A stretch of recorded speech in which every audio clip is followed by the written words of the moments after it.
김현정의 뉴스 쇼.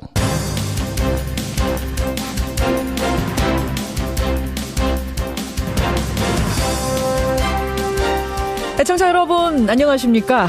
평창 동계올림픽이 이제 하루 앞으로 다가왔습니다. 각국의 선수들 이미 선수촌에 입촌했고요. 정상들도 속속 들어오고 있습니다. 이방카는 폐막식에, 또 북한 김정은 위원장의 여동생이죠. 김여정은 개막식에 오는 것이 확정되면서 평창은 시작 전부터 전 세계의 이목을 받고 있습니다.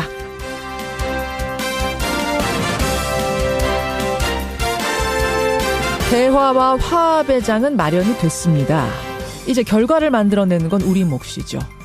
문재인 대통령은 오늘 펜스 미국 부통령, 또 중국의 상무위원 잇따라 만나고요. 스위스, 독일, 폴란드 대통령과도 정상회담을 갖습니다.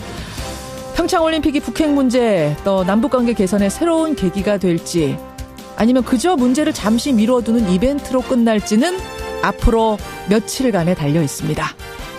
오늘 오후부터는 한파도 풀린다는데 우리의 여러 걱정거리들도 함께 시원하게 풀려나가기를 바라면서 목요일 아침 김현정의 뉴스쇼 출발하죠.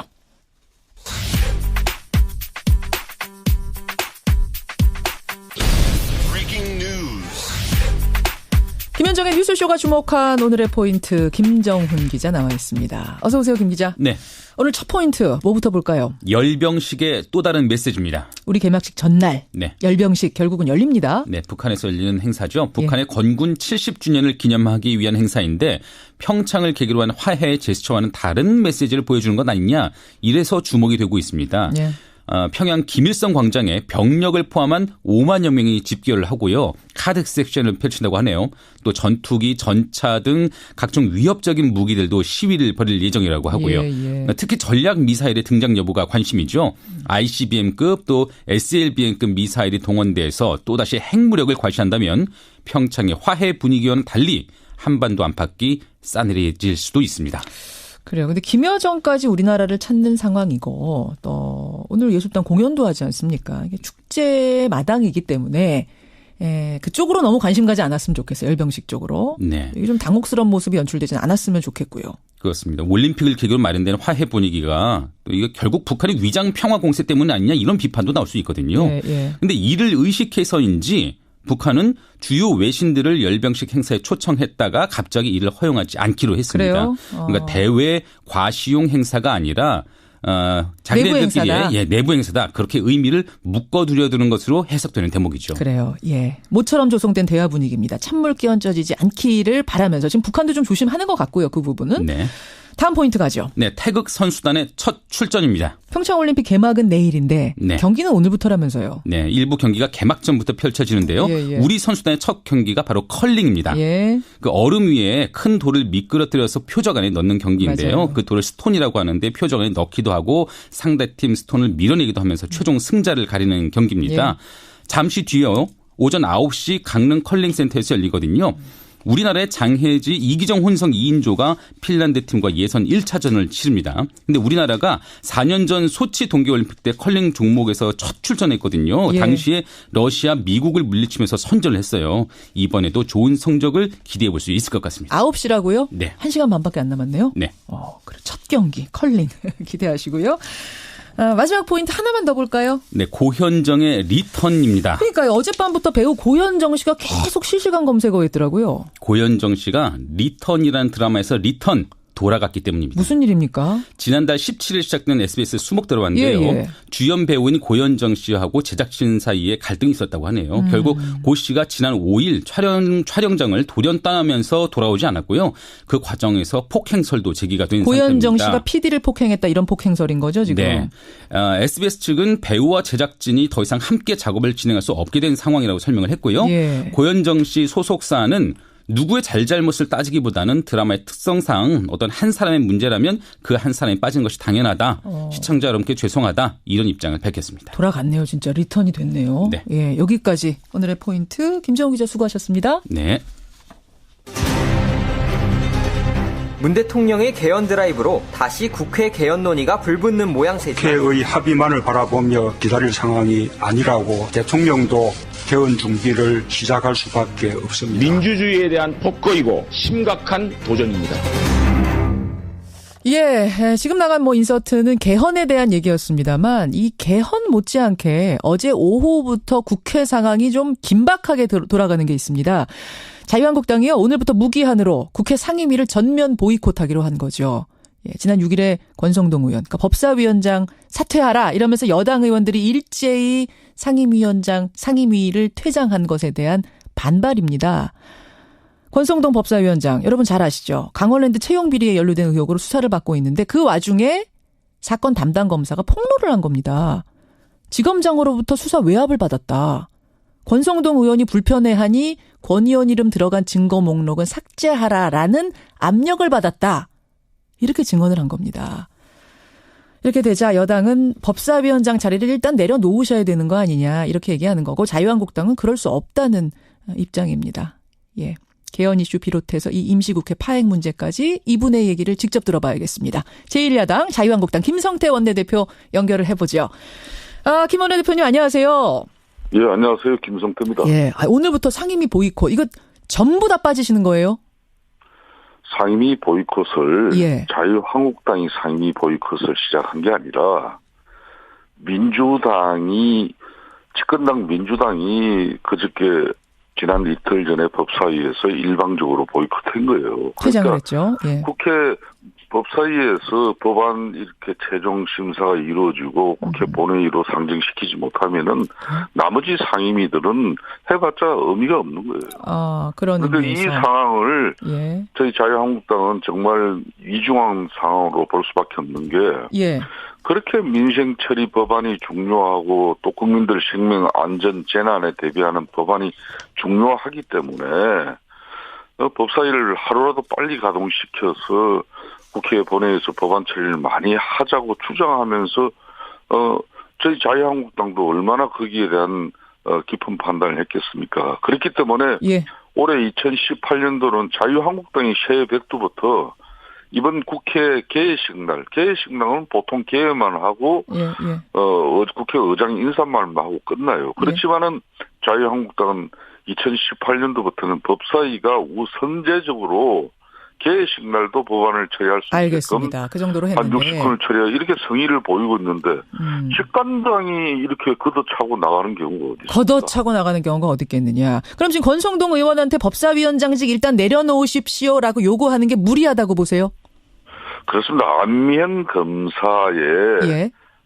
지금 이제 검찰 내부의 문제는 이제 검찰 조직에서 또 충분한 조사와 또 검증을 통해 가지고 예. 진짜 수사에 예압이 있다든지 청탁이 있었다면은, 그리고 수사의 업무 방해가 인정되는 부분이 있다면은 당연히 그 대상은 지고화를 막론하고 법적인 또 처벌까지도 받아야 되겠죠. 예. 근데 아직 안미현 검사의 폭로가 그 한 사람의 아직까지는 주장이에요. 예. 그러니까 이 주장을 가지고 국회에서 소관 상임위의 법적인 위원장을 갖다가 내려놔라.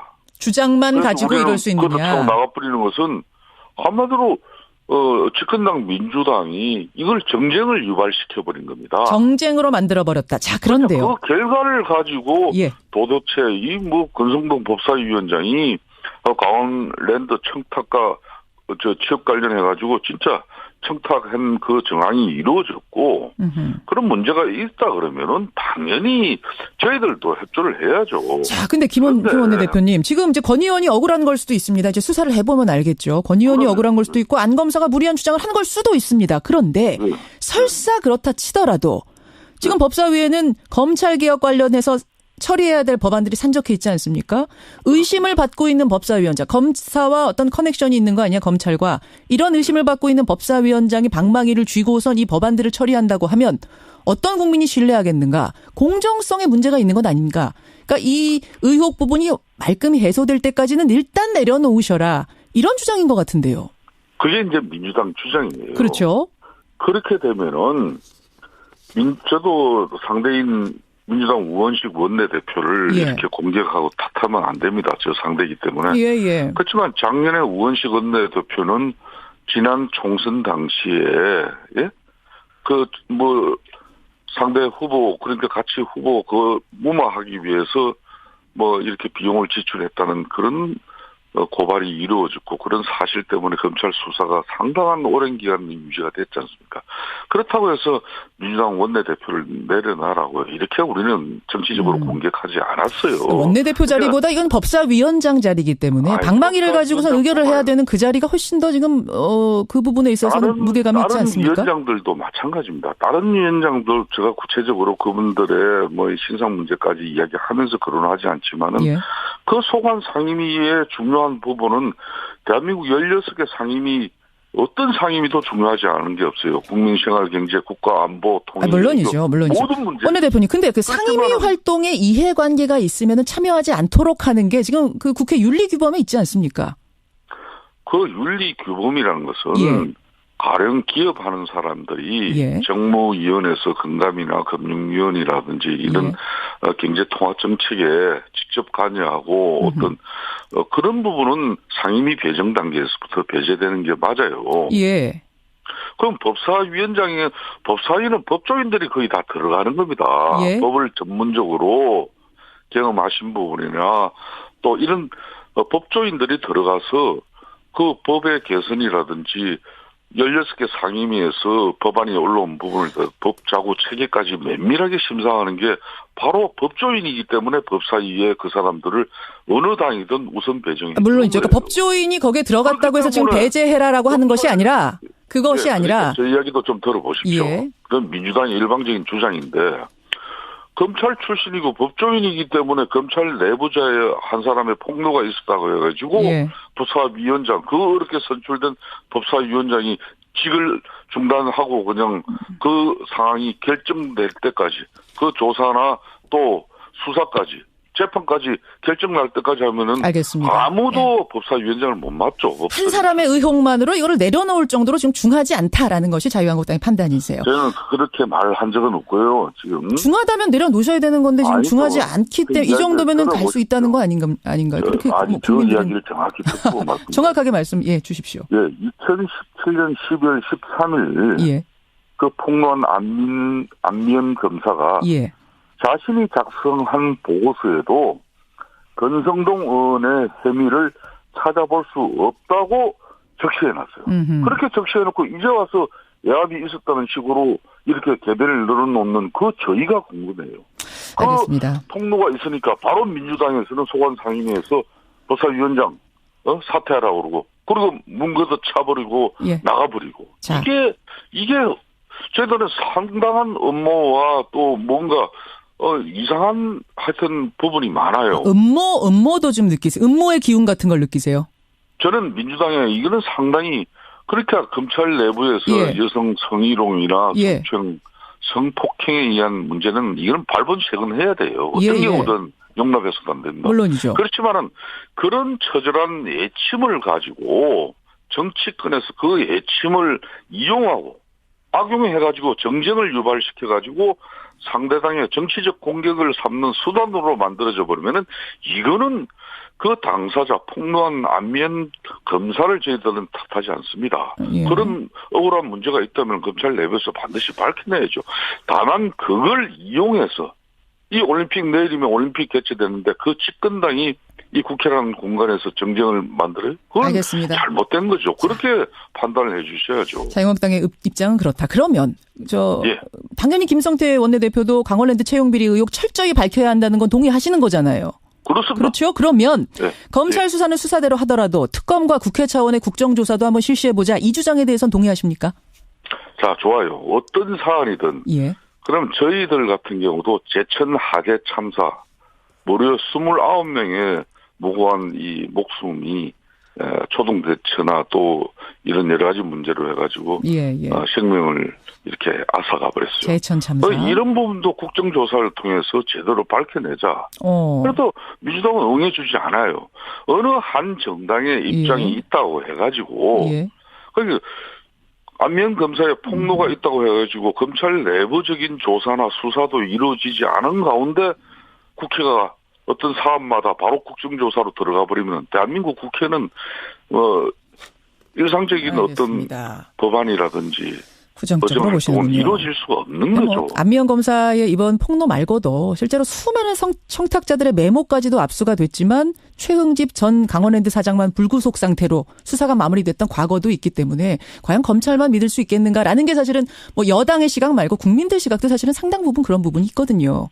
그러니까 안미연 검사는 수사 당시에도 국가인권위원회와 예. 그리고 당청의 진정서가 접수될 정도로 피의자 참고인을 무차별적으로 소환해서 먼지털이식 수사를 한 장본인이에요. 제가 그분을 뭐 그렇게 이렇게 탓하고 뭐 문제를 삼으려고 하는 건 아니지만 먼지털이식으로 그럼 자유한국당을 공격했다 이 말씀이세요? 그러니까 제가 자유한국당을 공격했다고 이야기는 하지 않았죠 지금. 근데 먼지털이식으로 그럼 모든 당을 다 샅샅이 수사했다라면 그거는 국민들한테 뭐 박수를 받을 수 있는. 강원랜드 수사와 관련해가지고 예? 그러니까 국가인권회와 당청에 이렇게 진정서가 그때 당시에 접수될 정도로 거듭 이야기하지만은 그 피의자들이라든지 예. 참고인을 정말 전방위적으로 무차별적으로 소환했다는 거예요. 그거에 좀 억울한 사람도 있단 말씀이세요. 정말 이 안미연 검사의 수사 의지는 대단한 겁니다. 또 제가 오늘 중요한 사실을 하나 밝히는 것은 이 강원랜드 청탁 의혹 수사를 안미연 검사 혼자서 한 게 아니에요. 춘천지검에 14명 검사들 중에 6명이 투입해서 한 거예요.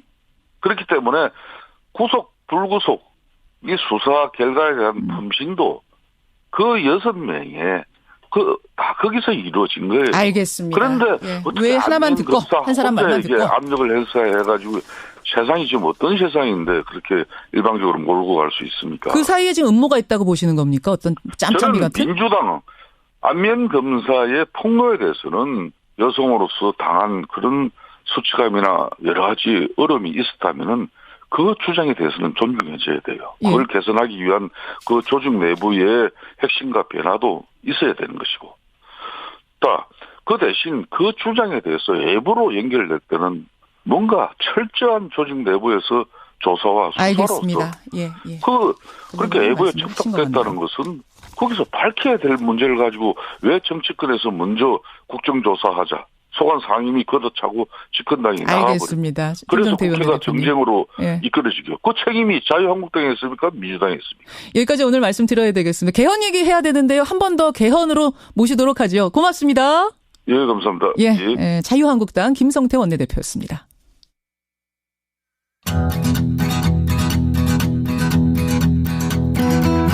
김현정의 뉴스쇼는 청취자 여러분의 참여로 이루어집니다. 트위터, 페이스북, 레인보우 게시판, 그리고 단문 50원, 장문 100원의 유료 문자 샵 1212, 우물정 1212 통해 참여하실 수 있습니다. 김현정의 뉴스쇼, 여러분과 함께 만듭니다. 김성환의 행간 시사평론가 김성환 씨 나오셨습니다. 어서 오십시오. 네, 안녕하세요. 오늘 행간에서는요. 김여정의 깜짝 박람.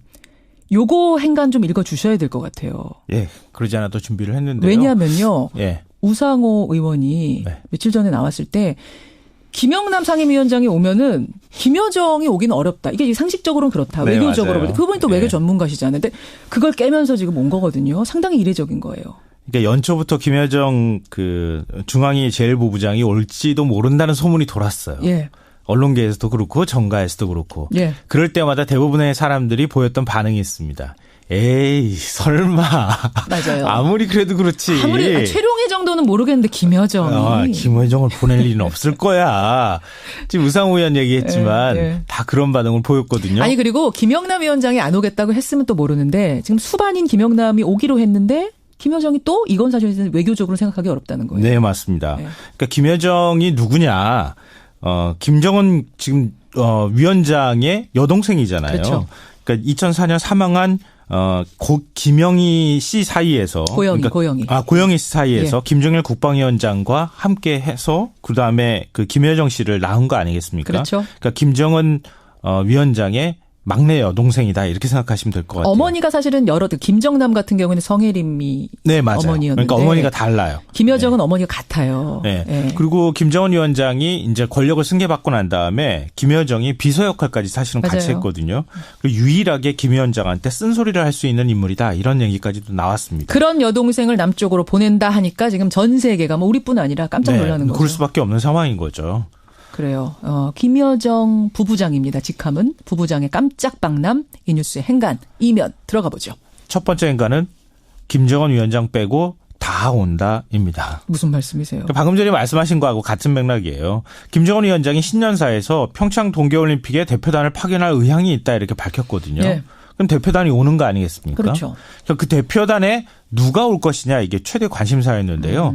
청와대는 급이 높으면 높을수록 좋다 이런 반응을 보였습니다. 예. 그런데 그 기대에 맞게 헌법상 국가 수반인 김영남 최고인민위원회 상임위원장이 대표단 단장 자격으로 오기로 한 거예요. 그렇죠. 이 정도면은 뭐 의전상 거의 최고 수준에 있는 사람이 오는 거니까 됐다 이렇게 하는데 이것도 모자라서 이번에는 백두혈통인 김정은 위원장 여동생까지 보낸다? 그러면은 김정은 위원장 빼곤 다 온 거 아니겠습니까? 최휘 이 사람은 북한의 체육 분야 총책임지는 인물. 네. 그렇죠. 북한 대표단 면면을 봐도 이번이 거의 최고 위급으로 꾸려졌다는 걸 알 수 있는데요. 그러니까 최휘 위원장은 북한 최고 권력기구인 국무위원회 직속기구 국가체육지도위원회 위원장입니다. 예. 그리고 두 차례나 방남을 한 적이 있어요. 예. 2000년과 2002년. 그리고 리성건 조국평화통일위원회 위원장. 뭐 두말할 설명이 필요 없죠. 남북 고위급 회담 단장을 맡아서 맞아요. 지금까지 이제 남북 리선건. 대화를 하고 있는 상황이고요. 이쯤 되면 김정은 위원장 빼고 다 온다는 말이 나올 수밖에 없을 것 같습니다. 그렇군요. 두 번째 행간은 뭡니까? 두 번째 행간은 메신저가 곧 메시지다입니다. 김여정이 지금 이제 메신저로 오는 거예요. 그렇죠. 예. 그 메신저가 곧 메시지를 의미한다라고 하는 건데요. 그 메신저가 무슨 메시지를 담아올 것인가 오늘 아침 많은 신문들의 제목이던데 네, 김성환 씨 보기에는 그냥 메신저 그 자체가 메시지다. 그 자체가 메시지입니다. 얼마 전에 아랍에미리트 특사로 임정석 비서실장이 갔었잖아요. 그렇죠. 한마디로 난리가 났죠. 네. 왜 난리가 났습니까? 대통령 비서실장이 갔기 때문에 난리가 난 거예요. 그렇죠. 청와대 수석, 외교부 관리, 국방부 장관, 여당 중진 의원까지 다 줄줄이 있는데 왜 하필 대통령 비서실장이 갔느냐. 이거 캐다 보니까 별의별 얘기가 다 나왔던 거잖아요. 그러네요. 바로 메신저가 누구냐가 굉장히 중요하다는 거예요. 그러니까 우리 협상 벌일 때 바로 그 메신저를 누구를 보내느냐에 따라서 갑자기 협상의 급이 달라지는 경우도 많이 있잖아요. 그러면 김여정은 지금 어떤 상징성을 띠고 어떤 메시지를 띠고 온 메신저일까요? 김정은 위원장 입장에서 나 대신에 제일 상징적인 인물로 보낼 수 있는 사람이 누굴까? 나는 못 가지만. 그가 한 말이 곧 내 말이라고 얘기할 수 있을 정도의 사람이 누굴까? 이걸 고민하지 않았겠어요? 그 사람이 바로 여동생이었다 이런 겁니다. 내가 가는 것 같은 느낌을 줄 수 있는 사람을 일부러 고른 거다. 그렇죠. 만약 그렇지 않으면 일부러 그걸 피하고 싶었으면은 더 그럼 낮은 사람을 보내는 거고. 그러니까 남북관계 개선 의지가 있다. 이런 신호를 보내줬다고 볼 수 있습니다. 마지막 행간 뭡니까? 마지막 세 번째 행간은 제비 한 마리가 봄을 만들진 않는다입니다. 너무 앞서 나가진 말아라 이런 말 같아요. 네, 맞아요.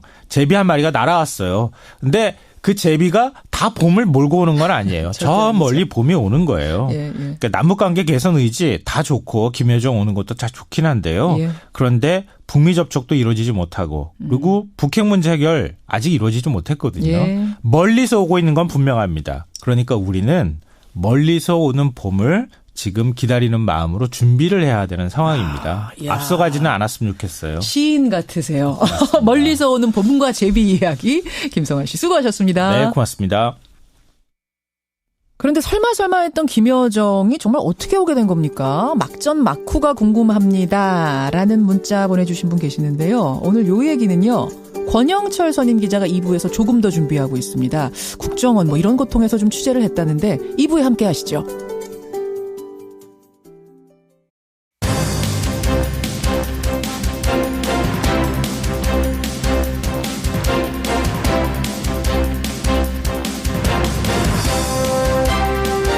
뉴스쇼 2부 출발합니다. 성남시가 택지를 개발해서 얻은 수익 1,822억 원을 성남 시민들에게 배당하겠다. 이재명 성남시장이요. 또 파격적인 안을 하나 내놨습니다. 1822억 원을 성남시민 수로 나누면은 1인당 한 18만 원 됩니다. 예. 이걸 나눠주자 현금으로. 상품권이군요. 엄밀히 말하면. 예, 지역 상품권으로 나눠주자. 여러분 어떻게 생각하십니까? 이재명 시장의 답변, 생각 잠시 후에 직접 들어보도록 하지요. 검찰 과거사위원회에서요. 과거 사건 12건을 재조사하기로 했습니다. 이 가운데는 박종철 고문치사 사건, 김학의 차관 성접대 사건, 약초 너거리, 삼례나라 슈퍼 사건, 우리에게 익숙한 이름들이 쭉 보이는데요. 오늘 이 중에 2건을 탐정 손수호에서 깊이 들여다보지요.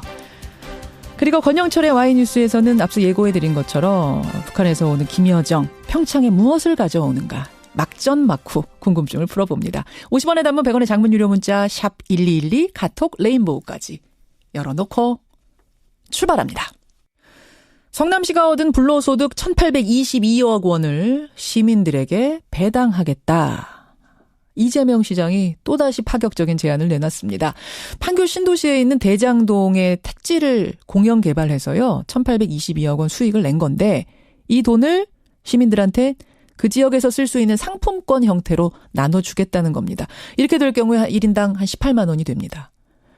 그러자 성남시의회가 반발하고 나섰습니다. 이거 포퓰리즘이다. 선심성 공약을 또 무리하게 내놓는 거 아니냐. 이런 비판입니다. 여러분 어떻게 생각하세요? 성남 시민이 아니더라도 함께 한번 고민을 좀 해보시죠. 이재명 성남시장 연결이 돼 있습니다.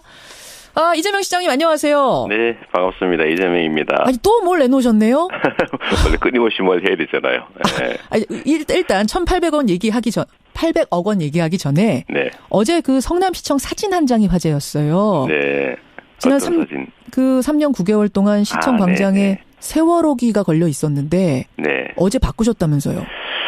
네, 제가 참 뭔 일이든지 시작하기는 쉬운데 예. 끝내기가 참 어렵지 않습니까? 예. 참 끝을 잘 내야 되는데 3년도 지났고 유족들 장리도 다 치렀는데 제가 잠깐 문재인 정부 취임한 후에 시작한 후에 그걸 내리려고 생각을 했었어요.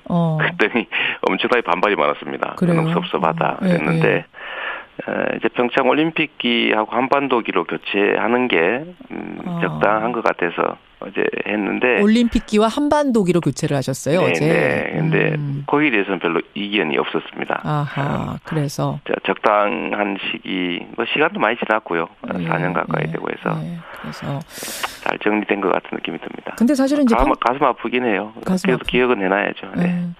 평창올림픽 두고 이게 평화올림픽이냐 평양올림픽이냐 이런 정치권의 논쟁도 있었고요. 또 한반도기 들고 입장하는 문제, 아이스하키 단일팀 논란.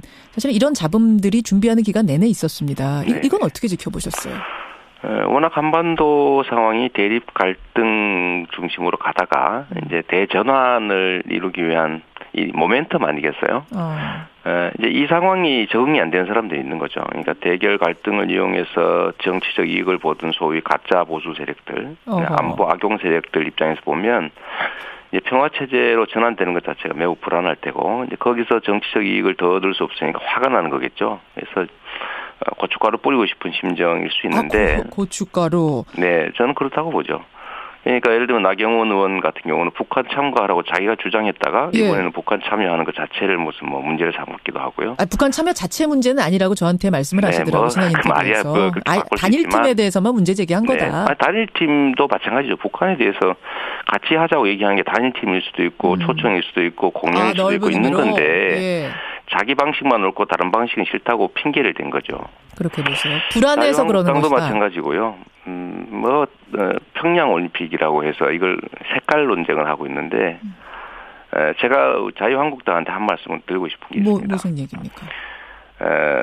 국민을 거짓 정보로 잘못된 정보로 선동해서 왜곡하던 시대는 지났다. 그 선동이 통하지 않습니다. 객관적 정보들을 가지고 국민들은 판단하고 정치 권력을 무너뜨릴 정도로 집단지성을 발휘하는 대단한 국민인데 거기다 대고 그야말로 자기들이 할 때는 정이고 다른 사람이 하면 부정이고 이런 식으로 왜곡하고 또 그야말로 우리가 평화체제로 가야 되잖아요.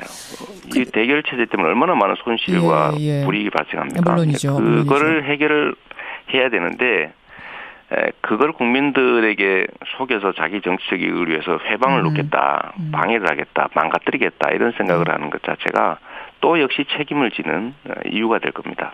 그러지 말아야 돼요. 살아남기 위해서라도. 살아남기 위해서라도 그래서는 안 된다. 정쟁에 이용하면 안 된다.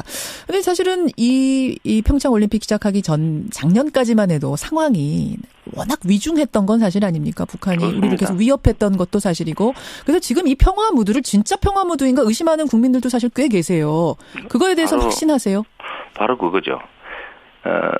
평화 모드로 가는 게 맞느냐 안 맞느냐 의심되는 상태라면 평화 모드로 가도록 만들고 협조하는 게 맞는 거지. 이거 가짜니까 가짜로 확정시키고 과거의 그 대결과 서로 위협하고 전쟁에 그야말로 위기를 겪는 상태로 되돌릴 필요는 없잖아요. 노력해야죠. 옆집에서 싸우다가 악수하러 나왔어요. 그 의심해가지고 너 작전으로 그러는 거지라고 손을 탁 칠 필요는 없지 않습니까? 악수 해보고 또 그들의 마음을 바꿀 수도 있는 것이고. 악수를 하다 끌어당기기도 하고 우리 쪽으로. 그럼요. 악수하는 시간 그 과정만이라도 일단은 알겠습니다. 평화적이잖아요. 그렇게 답변을 주시겠다는 말씀. 자, 깃발 얘기 먼저 해봤고요. 1,800억 얘기로 좀 가보겠습니다. 네. 대장동을 개발하면서 생긴 소득 1,800여억 원을 시민들에게 배당하겠다. 오늘 어떻게 이런 생각을 하셨어요? 이걸 정확하게 얘기하면요. 이거는 원래 자유한국당의 전신인 새누리당 정치 세력들이 부정부패로 그 속된 말로 독식하려던 특혜 사업이었어요. 그걸 제가 시장이 되면서 빼앗은 거죠.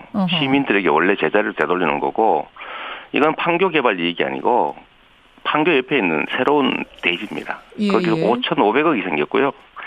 이거를 저희가 전부 배당을 하는 게 아니고 이 중에서 900억 원은 뭐 터널이라든지 도로를 뚫는 기반 시설로 쓰고 있고요.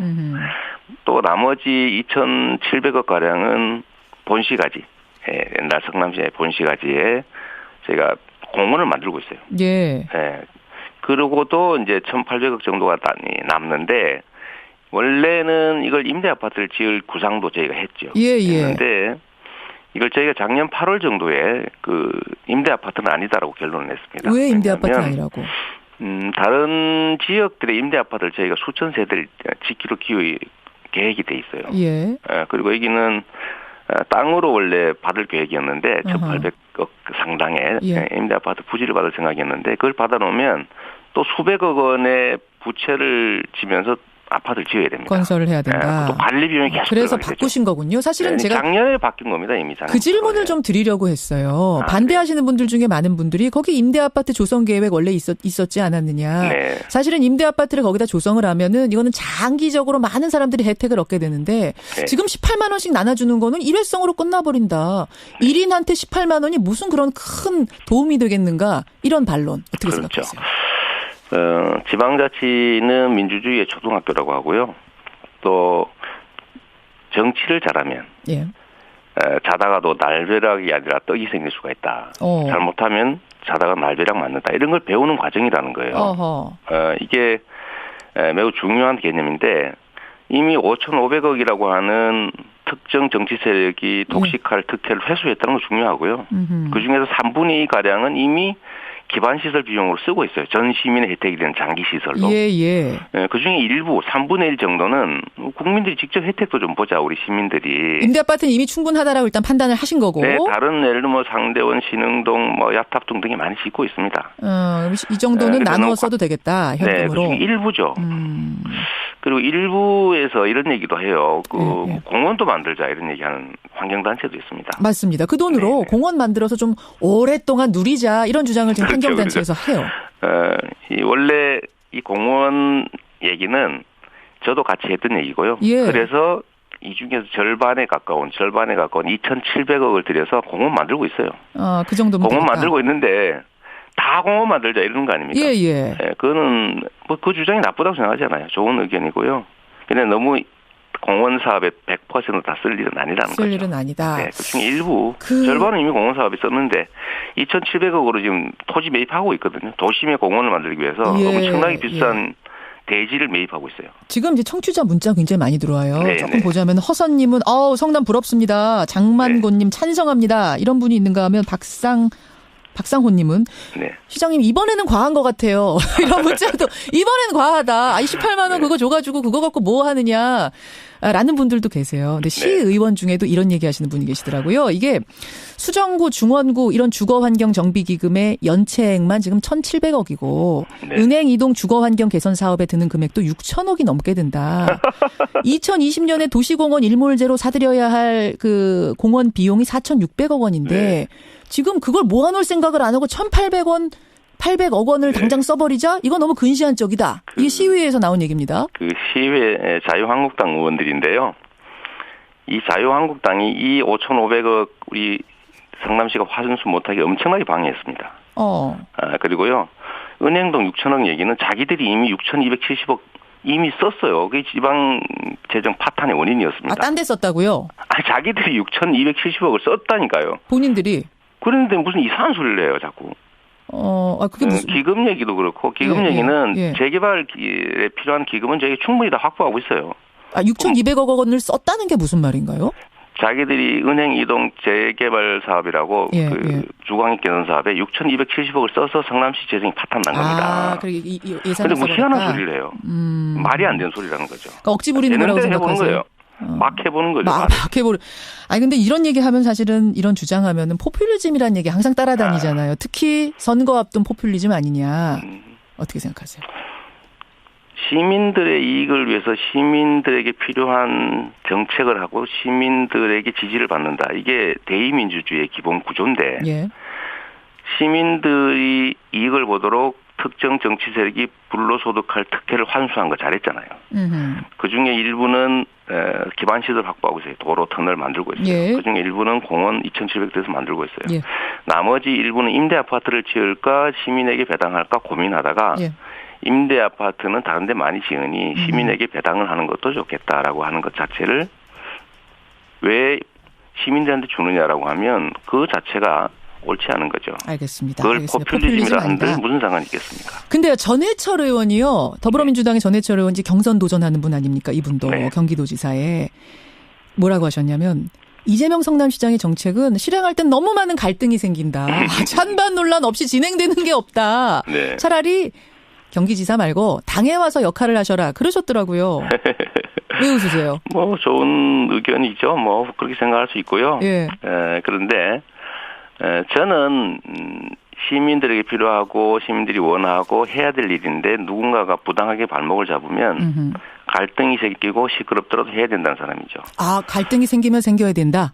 아니 갈등 없이 할 수 있는 거는 그건 예수님이 기적으로 하시는 일이고요. 세상의 정치 집단들이 하는 일은 모두 갈등이 있습니다. 갈등 없이 하는 건 정치가 할 필요 없죠. 그냥 하면 되는 거예요. 근데 갈등 안 만들고 잘 설득해 가면서 잡음 아니면 이렇게 할 수는 없어요? 정치적으로? 예를 들면 소방관이 불 끄러 가는데 누가 불 끄면 칭찬받을까봐 발목을 잡아요, 부당하게. 그러면 그거 발목 잡으니까 그래 불 끄지 말고 우리 이렇게 잘 지내자 해야 됩니까? 집어 차고라도 가서 불을 꺼야 됩니까? 이 비유가 딱 맞는 건지 모르겠습니다. 아니, 성남시의 자유한국당은요. 발목 잡기 무조건 반대 부결 삭감 전문당이에요. 찬성해서 한 일이 없어요. 기업 유치도 지금 반대하고 있어요. 알겠습니다. 자기들이 찬성했던 백현 유원지 개발도 마지막 단계에서 틀어가지고 2년 동안 못하고 있습니다. 기업 유치를 반대한다니까요. 어떻게 보면 갈등이 당연한 상황이다. 성남시는 그걸 이해해달라 그 말씀이세요. 정치에서 갈등이 없이 하겠다는 것은요. 자기가 신이 되겠다는 얘기 비슷한 겁니다. 예수님이 되겠다는 아니 얘기다? 아무것도 안 할 수 있어요. 반대하면 그래 반대합니까? 안 하지 뭐. 할 수 있죠. 그런데 저는 갈등을 감수하고라도 할 일을 해야 된다라는 게 제 신념이니까 의견이 다를 수 있어요. 당에 와서 그렇게 계속 하려고 하죠. 당에 와서 역할을 해달라. 여기에 대해서 뭐라고 답하시겠어요? 제가 민주당에 가장 기여를 많이 한 사람입니다. 어떻게 자신 있게 말씀하세요? 당이란 당원이 중심이고요. 일선의 당원들이 당에 예를 들면 신뢰를 제고하는 일을 하는 게 가장 큰 역할이죠. 당 안에서 높은 자리를 한다는 게 기여라고 생각하지 않고요. 역할이라고 생각하지 않아요. 제가 촛불 국민에서 가장 민주당의 신뢰를 높였다고 저는 자부합니다. 그런 의미에서 당에 꼭 들어가서 직책을 맡아야 되는 게 아니라. 제가 지금 당원이에요 이미. 당원으로서 최선을 다하고 있죠. 안에 있어요. 당 안에 이미. 네. 이재명 시장. 더 안에 들어오라는 뜻인지는 잘 모르겠는데. 당직까지 맡아주시라 뭐 저는 이런 뭐 변방에 있는 걸로 만족합니다. 변방에. 네. 공식 출마 선언은 언제 하세요? 경기지사. 이게 시장의 일이라고 하는 게 지금도 저는 계속 정책 만들고 올해 사업 기획하고 하는데요. 1시간이 100만 시간의 가치가 있지 않습니까? 시민들이 100만 명이니까. 예. 네, 마지막 순간까지 시장에 최선을 다하려고 하고요. 그래서 지금도 끊임없이 정책은 개발하고 있습니다. 알겠습니다. 네. 알겠습니다. 여기까지 말씀 듣도록 하죠. 고맙습니다. 네, 감사합니다. 예, 이재명 성남시장이었습니다.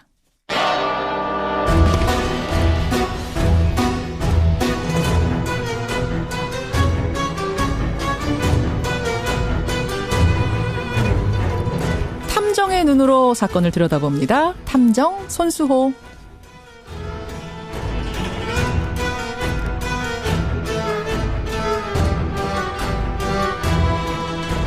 관심을 모으고 있는 사건을 보다 자세히 들여다보는 시간이죠. 탐정 손수호. 오늘도 손수호 변호사 나오셨습니다. 어서 오십시오. 네, 안녕하세요. 내일이 개막식이에요, 올림픽.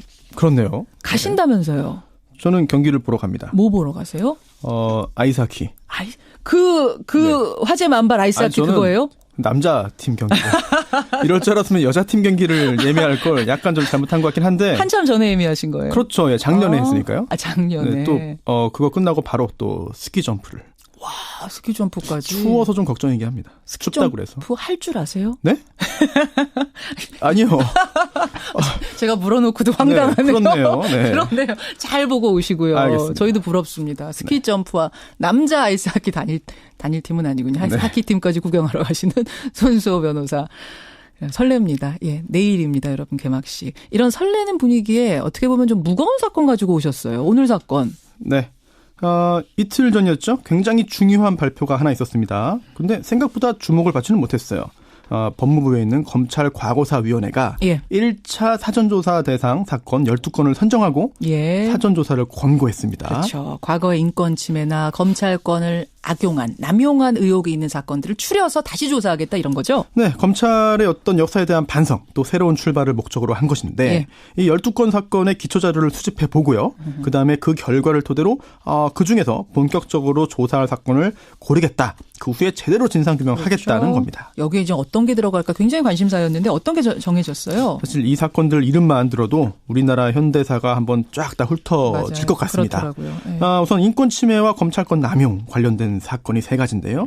김근태 고문 사건, 박종철 고문치사 사건, 또 저희 코너도 한번 다뤘죠. 형제복지원 사건까지 있고요.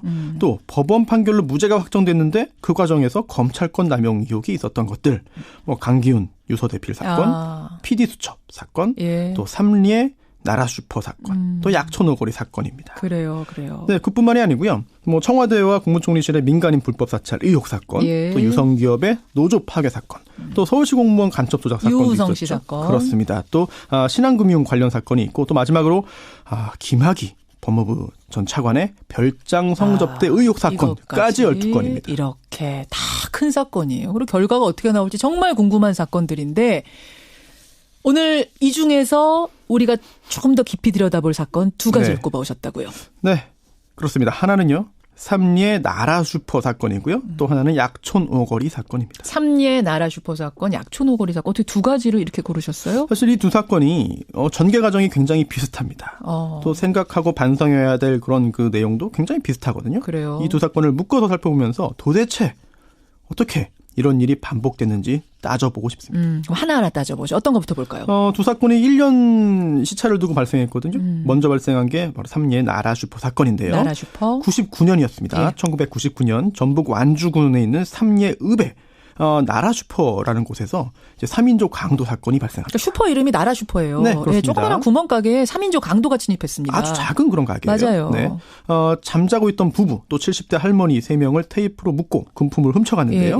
이때 할머니의 코와 입을 함께 막는 바람에 할머니가 질식사하고 말았습니다. 그렇죠. 경찰이 9일 만에 법인을 잡았다고 발표했는데 놀랍게도 동네에 살던 지적장애를 가진 소년들이 범인으로 체포됐습니다. 결국 유죄 판결을 받고 확정이 됐어요. 징역 3년부터 6년까지 형을 선고받고 복역을 했습니다. 그렇죠. 근데 진범이 따로 있었던 거잖아요. 사실 처음부터 좀 이상했습니다. 이게 다른 사람도 아니고요. 현장에서 묶여 있었던 피해자 부부죠. 이 부부가 범인들의 말투를 내가 기억한다. 그런데 이 소년들은 범인이 아니다. 라고 주장을 한 거예요. 이게 굉장히 중요해서 현장에 있던 사람들이 쟤네들 아니에요. 말투가 달라요라고 했는데 묵살당한 거예요. 네, 그렇습니다. 소년들이 이제 이미 자백했다라고 해서 그냥 넘어간 건데요. 또 현장 검증 과정에서도 제대로 재현하지 못했어요. 그냥 그때 형사들이 시키는 대로 따라했을 뿐인데 그래도 대법원에서 판결이 확정됐어요. 자백을 했다. 이제 이게 아주 결정적이었던 거군요. 그렇습니다. 그리고 그 대법원에서 유죄 판결 확정된 바로 다음 날 진범이 따로 있다는 첩보가 부산지검으로 들어옵니다. 진범의 첩보가 들어와요? 네. 그래서 이 부산지검이요. 이 진범으로 지목된 사람 3명을 검거했어요. 체포하고 그다음에 자백까지 받은 다음에 전주지검으로 보냈습니다. 그런데 이 전주지검이 어찌된 영문인지 이 3명이 자백을 번복했다라고 하면서 불기소 처분을 했는데 나중에 이걸 들어보니까 이 3명이 진술한 정황이 사건 내용과 굉장히 일치했고 또 작물로 팔아넘긴 것들도 동일했거든요. 진범들. 알고 보니 진범들인 거잖아요. 그런데 어찌된 영문인이 다 이게 묵살이 됐고요. 결국은 누명을 쓴 지적장애 소년들이 형을 다 마친 다음에야 출소할 수 있었죠. 이해가 안 되는 일이네요. 이 사건은 이대로 끝난 게 아니었죠. 네.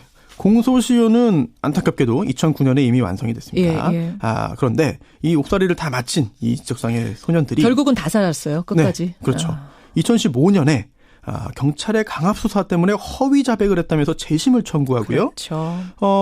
경남에 사는 이모 씨가 나를 포함해서 3명이 진범이다라고 실토합니다. 맞아요. 결국 재심이 열렸고요. 2016년에 재심을 통해서 무죄 판결이 선고됩니다. 확정됐습니다. 아까 그 진범 셋이니까 진범이 맞았던 거죠. 그렇죠. 맞았던 거예요. 그렇습니다. 근데 이미 지적장애인이 이제 자백을 했다 해가지고 형을 살고 있고 그 상황에서 진범이 나왔다라고 하면 일이 꼬이잖아요. 수사한 사람들은 뭐가 되고 재판한 사람들은 그러니까 덮고 넘어간 거예요. 그렇게 의심이 되는 거고요. 그렇죠. 네, 이제 검찰 과거사위원회에서 그걸 밝혀야 되겠죠. 현재 국가를 상대로 해서 손해배상 청구 소송을 진행 중입니다.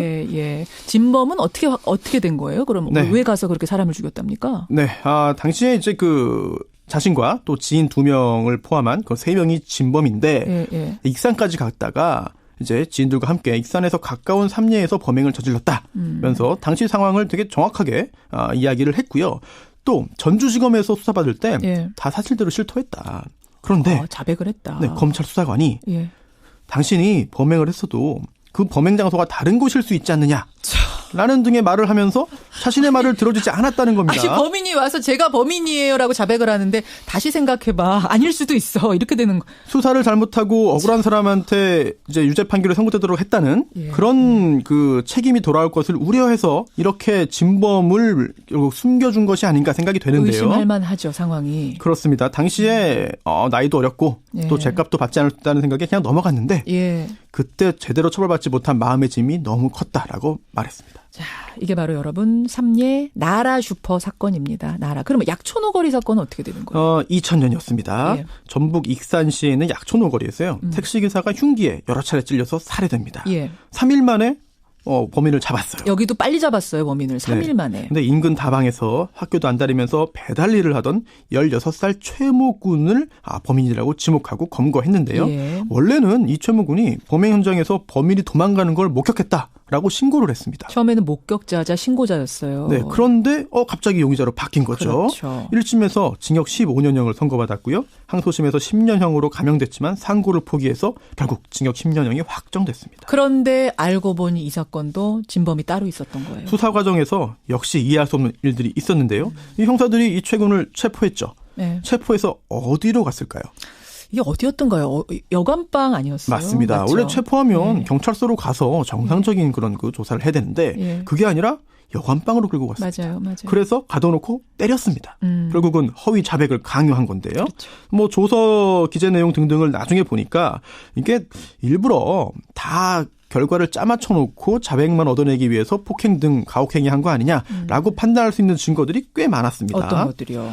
조서에도 그런 내용들이 들어 있었고요. 앞뒤가 안 맞는 내용들이 있었고 또 경찰이 확보했다고 주장한 범행 도구 또 최군의 옷 등에서 이 사망한 택시기사의 혈흔이 전혀 나오지 않았습니다. 그러니까 사망한 택시기사가 피를 흘리면서 사망을 했는데 네. 뭐가 흔적이 없는 거예요. 옷에도 안 나오고 범행 도구라고 제시한 곳에도 없고. 근데 물증이 이렇게 하나도 없는데도 자백만으로도 이렇게 됐어요. 원칙적으로는 자백만으로는 유죄 판결이 나올 수 없는데요. 하지만 자백이 있는 경우에는 보강 증거가 있으면 되는데 그 보강 증거라고 하는 거는 굉장히 폭이 넓고 또 인정하는 데 있어서 좀 더 이제 좀 수월합니다. 그렇기 때문에 경찰이 그렇게 수사를 했고 사실 검찰도 그걸 보고도 여기서 기소를 해서 유죄 판결을 받게 했다? 이 부분도 문제가 있는 거죠.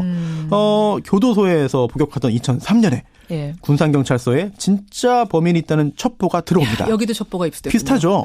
그리고 역시 진범으로 볼 수 있는 김모 씨가 검거됐습니다. 이번엔 어땠습니까? 심지어 이번에도 자백을 했고요. 또 그뿐만 아니고요. 사건 당일에 이 김 씨를 숨겨줬던 친구 역시 자백을 했습니다. 그래요? 네. 그 진술 내용도 최군이 수사와 재판 과정에서 했던 이야기보다 훨씬 더 실제 사실에 가까웠거든요. 그러면 바로 구속하고 이거 진범 밝혀내야 되는 거잖아요. 당연히 그랬어야 되는데 이 결과 역시 똑같습니다. 검찰이 이 김 씨에 대한 적극적인 조치를 취하지 않았고 그 사이에 이 김 씨가 자백을 번복합니다. 이번에도 다시 생각해봐. 그거 당신 범인 아닐 수도 있어. 이렇게 된 거예요. 결국은 수사가 이제 유야무야 이렇게 흐지부지 끝나고 말았고 이제 9년 7개월을 복역하고 출소한 최군이 법원에 재심을 청구합니다. 결국 결과도 비슷합니다. 이제 2016년에 재심에서 이 최군에게 무죄 판결이 선고됐고요. 결국 16년 만에 누명을 벗은 겁니다. 그리고 또 바로 그날 과거에 진범으로 지목되었던 김 씨가 체포되고요. 살인 혐의를 적용해서 기소했고 재판이 진행됐습니다. 작년에 이제 항소심 판결까지 나왔는데요. 징역 15년형이 선고되어 있는 상태입니다. 참 기가 막힌 사건이에요. 그리고 그렇게 오래되지도 않았어요. 더 기가 막힌 건. 네, 그렇죠.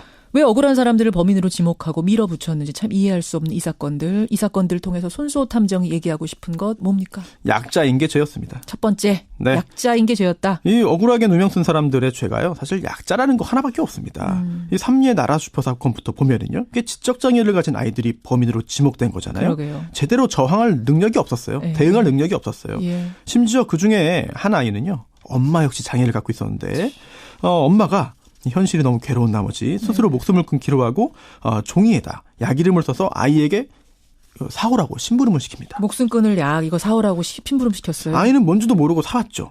그리고 그 약을 먹은 엄마가 입에 거품 물고 죽어가는데 아이는 아무것도 모르니까 그저 입에 거품 닦아줬습니다. 그리고 엄마가 아이를 꼭 껴안은 상태에서 숨을 거뒀습니다. 그런데 그게 끝이 아니고요. 나중에 변호사가 이제 변호하면서 지금까지 살면서 가장 행복했던 순간이 언제냐? 라고 물었더니 마지막으로 엄마 품에 안겨서 잠들었던 그때 그 순간이었다고 얘기를 했습니다. 이런 사람들, 이런 아이들을 강도살인으로 몰아간 거거든요. 사실 지적장애 소년들이었기 때문에 이런 폭행과 강압으로 누명을 쓸 수밖에 없었던 것 같습니다. 아유, 이 사연 듣고 나니까 더 마음이 아프네요. 약촌너구리도 마찬가지예요. 당시에 학교도 안 다녔고 다방에서 일하던 16살 소년이었습니다. 학교 안 다녔던 게 가정이 어려워서 안 다닌 거 아닙니까? 그렇습니다. 여러 가지 요건들이 다 있는 거죠. 그렇기 때문에 이제 누명을 써도 어떻게 대항하지 못했던 것이고요. 도와줄 사람들, 법적 조력을 받을 수 있는 형편도 안 되고. 부모가 힘이 있었거나 돈이 있었거나 이랬으면은 그렇게 억울한 옥살이를 장기간 동안 하지 않았을 것 같습니다. 맞네요. 약자인 게 죄였다. 첫 번째 포인트. 두 번째 뭡니까? 그래도 약자를 도와준 사람들이 있었습니다. 도와준 사람들 누굽니까? 일단 이 두 사건이 정말 어렵게도 재심까지 가서 무죄 판결을 받았잖아요. 박준영 변호사. 재심 전문 박준영 변호사의 도움이 있었습니다. 사실 사무실 임대료 직원 월급도 이제 밀리는 참 어려운 상황에서 이렇게 큰일을 했는데 이건 정말 같은 변호사 입장에서 정말 대단한 일이거든요. 박준영 변호사를 제가 알거든요. 근데 이분이 막 심각하고 무겁고 이런 분이 아니고 굉장히 유쾌하고 긍정적인 분이에요. 그렇기 때문에 저는 이 어려운 사건들을 돈도 없이 어렵게 꾸려나갔던 게 아닐까 끝까지. 이건 정말 존경받아 마땅한 일을 한 겁니다. 또 삼례 나라 슈퍼 사건에서는요. 피해를 입은 사망한 할머니의 유족들이 이 진범을 찾는 데 큰 도움을 줬어요. 그래요. 이게 진범으로 지목된 소년들이 사실은 진범이 아니다. 범인으로 지목된 소년들이. 아까 그분이요. 그 말투가 얘네들 아니에요 했던 그 가족들이에요? 그런데 그 이야기를 했던 거는 이제 숨지지 않은 그 부부가 했던 말이고 이거 그렇죠. 그 유족들이 이제 말하면서 이거 진범이 아니다라고 계속해서 주장을 하면서 구명 활동을 벌여줬고요. 또 나중에는요. 심지어 진범이 직접 나서서 내가 범인입니다. 내가 범인입니다. 저 사람들은 억울합니다. 라는 말을 했어요. 결국 검찰이나 법원이 먼저 나서서 누명을 벗겨준 건 아니란 얘기죠. 이게 참 이 담당했던 사람들은 정말 창피해야 돼요. 그렇습니다. 이제 그 진상조사하고 한 다음에 결국 그에 따른 상응한 조치들이 또 필요한 건데 이미 또 시간이 상당 부분 지나서요. 네. 그러네요. 약촌너구리 사건도 마찬가지예요. 누가 도왔습니까 거기? 당시에 그 황상만 전 형사 반장이 중요한 역할을 했는데요. 예. 사실 검찰에서도 끝났고 법원에서도 끝났는데 이걸 다시 손댄다는 게 사실 쉬운 일은 아닙니다. 자기 동료들이 했던 사건인데. 그렇습니다. 이게 주변에서도 손가락질을 받았다고 하는데. 바보 소리 들었다면서요. 그렇습니다. 그래도 힘을 내서 수사를 계속했고요. 예. 결국은 그 결과 진범의 자백 또 주변 사람들의 진술까지 확보를 했습니다. 예. 하지만 그 과정에서 좌천당해서 지구대에서 퇴직을 했고요. 또 그 과정에서 받은 스트레스로 인해 뇌경색까지 왔다고 하는데 아이고. 당시에는 그 수사다가 결국은 빛을 발하지 못했죠. 하지만 재심을 통해서 이 최군이 무죄 판결을 받고 또 진범을 다시 검거하고 처벌받도록 하는데 당시에 황 전 반장이 확보해 놓은 자료들이 아주 큰 역할을 했습니다. 그랬겠네요. 그렇겠네요. 예, 도와준 사람들이 있었다. 의인들이 있었다. 세 번째 포인트로 가죠. 끝까지 사과는 없었다. 정말 없었어요? 네, 약촌너구리 사건 재심 판결에서 법원이 이제 그 무죄 판결을 선고하면서요. 좀 더 세심한 배려와 충분한 숙고가 필요했었다는 생각에 아쉬움이 남는다라고 했지만 판결문을 통한 그런 구체적인 사과라든지 이런 것은 찾아보기가 어려웠습니다. 또 16년간 최군이 겪었을 고통과 뭐 어떤 그 괴로움에 대한 공감이나 배려도 없었다고 하는데요. 이런 부분 굉장히 좀 아쉬웠죠. 그리고 또 처음에 잘못된 수사를 했던 그 경찰이 재심 과정에서 증인으로 출석했습니다. 그리고 또 그 후에 안타깝게도 며칠 후에 스스로 목숨을 끊었어요. 그래요. 네, 굉장히 슬픈 일이고 안타까운 일인데 그렇게 세상을 떠날 때까지도 안타깝지만 그 사과는 직접적인 없었다. 말은 없었습니다. 항상 그렇더라고요. 이런 거 보면은 희한하게 항상 그래요. 네, 그렇죠. 또 이 두 사건에서 누명을 썼던 피해자들이요. 재심을 청구하면서 큰 걸 바라는 게 아니다. 사과 한마디, 미안하다는 한마디를 듣고 싶다라고 진정성이 담긴 여러 차례 이야기했는데요. 하지만 아직까지 그게 되고 있는지 잘 모르겠고 또 당시 사건 수사했던 경찰은 지금 잘 기억 안 난다, 잘 모르겠다라고 대응하고 있고요. 또 진범 풀어줬던 검사. 지금 변호사 활동 잘하고 있습니다. 많은 분들이 질문 주세요. 그때 담당했던 사람들은 지금 뭐 하느냐 질문 주시는데 사과가 없는 것뿐만 아니라 잘 살고 있네요. 이 사건에 대한 언급 자체를 피하고 있는데 글쎄요. 안타깝습니다. 이제 다시 조사를 한다니까 정말 정확하게 진상이 조사가 되고 뭔가 적절한 배상도 있고 이랬으면 좋겠습니다. 손소탐정의 오늘 한마디. 그래도 달라지고 있다. 달라지고는 있어요. 뭐가요? 네, 작년 8월이었습니다. 문무일 검찰총장이 검찰의 과거에 대해 국민들에게 사과했습니다. 네, 검찰총장으로서는 최초죠. 그중에 언급했던 사건이 바로 오늘 약촌너구리 사건입니다. 그리고 또 삼례 나라주퍼 사건 당시에 배석 판사가 재판부가 3명인데 재판장 옆에 있는 판사가 배석 판사입니다. 그중에 한 명이 바로 민주당 박범계 의원입니다. 박범계 의원이 재심에서 무죄 판결이 이제 나오고 확정되자 피해자들을 초대해서 사과했습니다. 피해자들은요, 이렇게 사과를 한 박 의원에게 오히려 고맙다고 말을 했는데요. 또 최근에 이제 형사보상 및 명예회복에 관한 법률 개정안이 발의되어 있습니다. 억울한 피고인들에게 억울한 이제 피해를 입은 사람들에게 정당하게 보상할 수 있는 근거 또 회복 정도의 좀 현실화가 필요한 상황으로 보이고요. 이렇게 분위기 많이 바뀌고는 있습니다.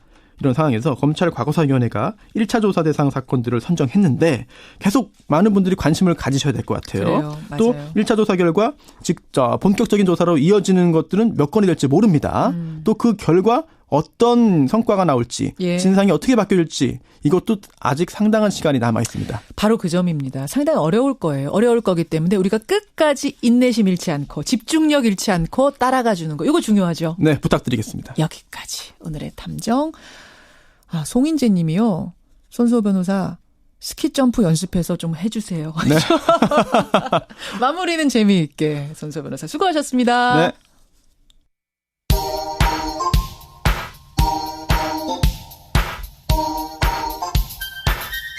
김현정의 뉴스쇼 CBS 라디오와 함께하고 계십니다. 저는 퇴근길 시사잡기 정관용입니다.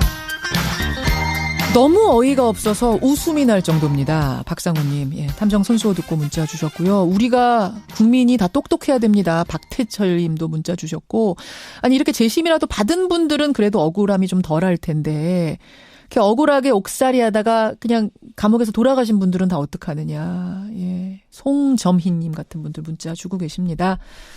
이재명 시장의 정책 들으시고는 1706님 18만 원 결코 적은 돈 아니죠. 찬성합니다. 하셨고요. 반면에 박현님은 성남시 주차 문제 심각한데 그쪽으로 좀 사용해보는 건 어떨까 이런 제안을 주신 분도 계시고요.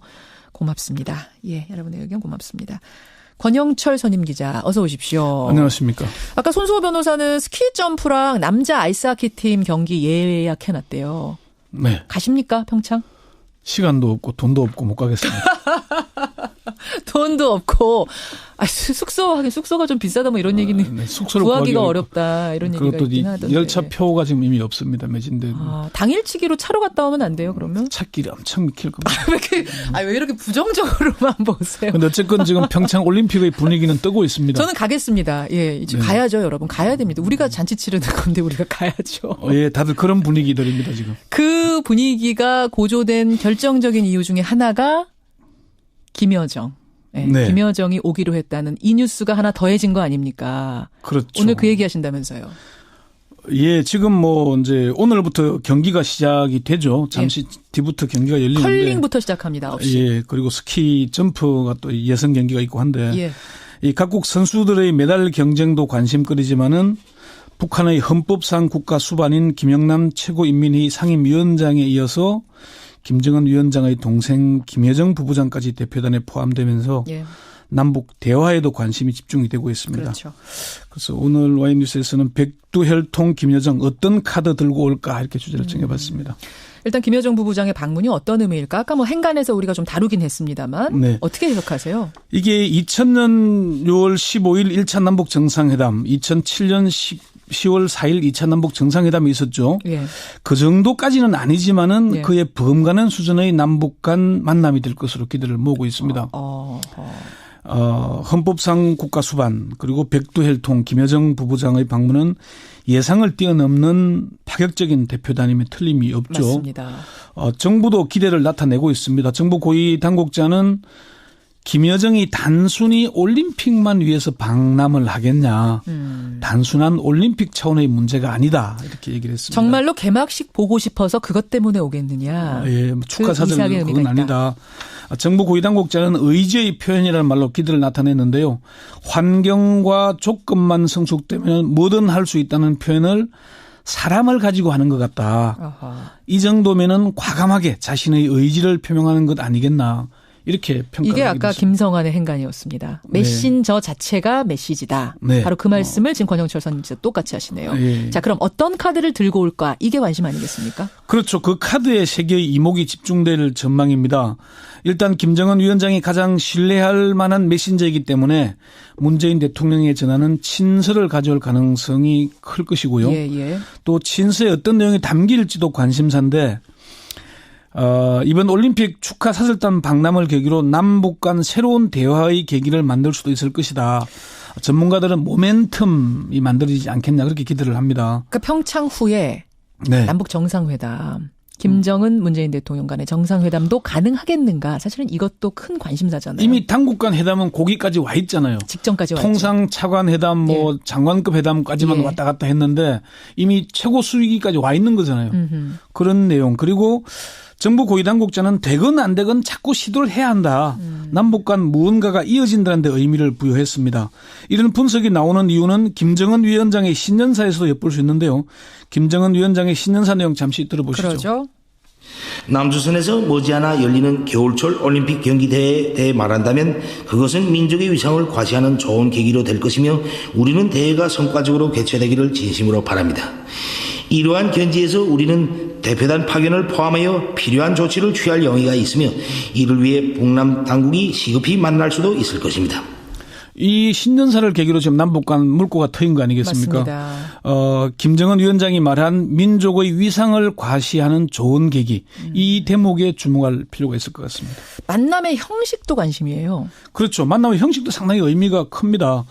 김영남 위원장이 북한의 헌법상 국가 수반 아니겠습니까? 그렇죠. 그 격에 맞출 필 가능성이 높습니다. 어허. 일단 김영남 위원장이 형식상 대표성을 띈다면은 김여정 부부장은 내용을 채워줄 카드로 보이죠. 그렇죠. 청와대 김의겸 대변인이 김영남 상임위원장의 방문 사실을 밝히면서 김 위원장의 방문은 남북관계 개선과 평창올림픽의 성공적 개최를 위한 북한의 의지가 반영된 것으로 북한이 진지하고 성의 있는 자세를 보였다고 평가한다 이렇게 얘기를 했잖아요. 그런데 김여정 부부장의 방문 사실이 공개된 뒤에는 특히 김여정 제1부부장은 김정은 위원장의 여동생으로서 노동당에서 중요한 역할을 맡고 있기에 그 의미가 더 크다고 할 수 있다. 의미를 상당히 더 크게 부여하는 듯한 그런 뉘앙스입니다. 그러면서 정부는 고위급 대표단이 남쪽에 머무는 동안 불편함이 없도록 준비에 소홀하지 않겠다. 이건 사실 하나마나한 말 아니겠습니까? 그렇죠. 그런데 이 말을 하는 이유는 청와대가 그만큼 신경을 쓰고 있다. 이걸 보여주는 걸 겁니다. 그래요. 백두혈통이라고 그러잖아요. 백두혈통. 네. 이 백두혈통이 방문한 적이 있었던가요? 없었습니다. 없죠. 김정일 국방위원장 시절 2차례 남북 정상회담이 있었지만은 다 평양이었어요. 네, 그렇죠. 여러분 생각해 보세요. 답방이 있느냐 없느냐가 관심사였지만 끝내 없었던 거예요. 김정일 위원장이 갑자기 이제 세상을 떠나면서 그렇게 됐죠. 답방은 실현되지 못했고요. 김일성 주석과 김정일 국방위원장이 이어서 김정은 노동당 위원장까지 서열 1위 또는 그 직계가 남쪽을 방문한 적은 없습니다. 그동안 북한 최고위급의 방문은 1990년 연형목 총리와 2007년 김영일 총리의 방문이었죠. 그리고 지난 2014년 인천 아시안게임 때 당시에 황병석 군 총정치국장, 최용해 노동당 비서, 김양건 대남 담당 비서의 방문도 파격적이었는데 이번에는 헌법상 북한의 국가 수반 그리고 백두혈통 김여정 부부장의 방문은 이런 우리가 기대를 크게 가지는데 북한의 이런 파격은 남북관계 개선에 대한 의지의 표현이라고 얘기를 했잖아요. 김정은 위원장의 그 신년사 일부 잠시 들어보시죠. 북과 남은 정세를 격화시키는 일을 더 이상 하지 말아야 하며 군사적 긴장을 완화하고 평화적 환경을 마련하기 위하여 공동으로 노력해야 합니다. 정세를 격화시키는 행동을 더 이상 하지 말아야 한다 이런 얘기를 했잖아요. 그래요. 이게 아마 북한 핵실험도 포함될 수도 있을 것이고 남쪽도 북한에 대한 공격이나 무슨 공세적인 발언이나 그런 것도 포함되지 않겠어요? 그런 의미에서 상당히 좀 의미가 있지 않나 이렇게 봅니다. 자, 저는 이제 두 개가 궁금합니다. 두 가지. 하나. 이대로 그냥 일회성 이벤트로 끝나면 안 되는 거잖아요. 남북관계가 어떤 획기적으로 변화하는 전기가 될 건가. 그러니까 올림픽 이후를 말하는 겁니다. 올림픽 이후가 궁금하고 또 하나는 김여정의 방문까지의 그 막전막후의 상황. 어떤 사전교감 같은 게 있었던 건가 없었던 건가. 요거부터 답을 좀 주세요. 먼저 사전교감 문제에 있어서 정부 고위 당국자들에게 확인을 해보니까 사전교감은 없었다라고 얘기했습니다. 그럼 우리도 몰랐던 거예요. 오면 좋겠다라는 바람은 있었지만 그렇죠. 발표할 때까지 몰랐던 거예요. 높을수록 축하 사절 때는 높은 사람이 올수록 좋은 거잖아요. 당연하죠. 중국의 시진핑 주석이 온다거나 미국의 트럼프 대통령이 온다거나 오면 올수록 좋은 건데 정부 고위 관계자는 김여정 부부장의 파격 방문에 대해서 저쪽에서 던진 것이다. 우리가 지정한 건 아니다. 우리 정부가 누구 오라고 지정해서 할 수는 없지 않나. 보내는 쪽에서 선택할 문제다 이렇게 얘기를 했습니다. 어쨌건 굉장히 좋은 사인이다 이렇게 얘기를 하기도 했고요. 그렇군요. 어쨌건 요거는 이렇게 정부도 사전 교감이 없었지만은 우상호 의원이 그 얘기 했었잖아요. 김영남 상임위원장이 오면은 굳이 김여정은 오겠냐라고 했는데 어제 오고 나서 우상호 의원이 저희 시사자키 출연해서 진짜 깜짝 놀랐다. 이 외교상으로 보면은 그렇게 오기가 어려운 상황인데 예상을 뛰어넘는 정말 예상을 뛰어넘는 거라고 하더라고요. 이 저간 판을 충분히 활용하겠다는 의지는 있어 보이고요. 두 번째 아까 질문하신 남북 관계의 획기적인 전기가 될까? 섣부른 기대는 금물이지만 일단 판은 벌어졌습니다. 정부 고위 관계자는 2014년 때도 우리가 황병서, 최룡해, 김양건 이른바 실세 3인방이 방남한 걸 파격으로 봤잖아요. 봤죠. 그런데 끝내 당시에 박근혜 대통령을 못 만났죠. 이번에는 그 파급력이 훨씬 몇 배를 뛰어넘는 것이다 이렇게 정부가 평가하고 있거든요. 그렇죠. 그러면서 김여정 방남은 단순한 체육 행사나 올림픽 차원의 문제가 아니다라고 보는 거고요. 어쨌건 이후에 어떤 모멘텀을 이어가느냐의 문제에 대해서 정부 고위 관계자는 김여정이 왔다고 이걸로 완전한 변곡점을 그릴 수 있겠냐. 온다는 것만으로 해결되지는 않는다. 그렇죠. 그러나 그런 탐색을 위한 시도 또 북쪽의 그런 용의를 볼 때 앞으로의 모멘텀을 기대해도 되지 않겠냐. 좌우간 뭐 어렵더라도 끌고 가야 된다. 그런 쪽의 강력한 의지를 나타냈습니다. 여기까지 오늘의 Y뉴스 권영철 선임 기자 수고하셨습니다. 네. 청취자 강유찬님, 제주는 6일째 눈이 너무 많이 옵니다. 김범수님도 제주에 눈이 많이 온다는 소식 전해주셨는데요. 정말 며칠째입니까? 오늘 아침에는요, 활주로의 제설 작업 때문에 항공기 운항이 전면 중단됐다. 제주 항공기 운항이 전면 중단됐다는 지금 속보가 들어와 있습니다. 제설 작업이 상당히 오래 걸릴 것 같다. 아직 기약이 없다는 소식도 함께 들어와 있네요. 김현정의 뉴스쇼 오늘은 여기까지입니다. 잠시 후 컬링 경기 여러분 감상하시고요. 저는 개막식이 열리는 내일 돌아오죠. 고맙습니다.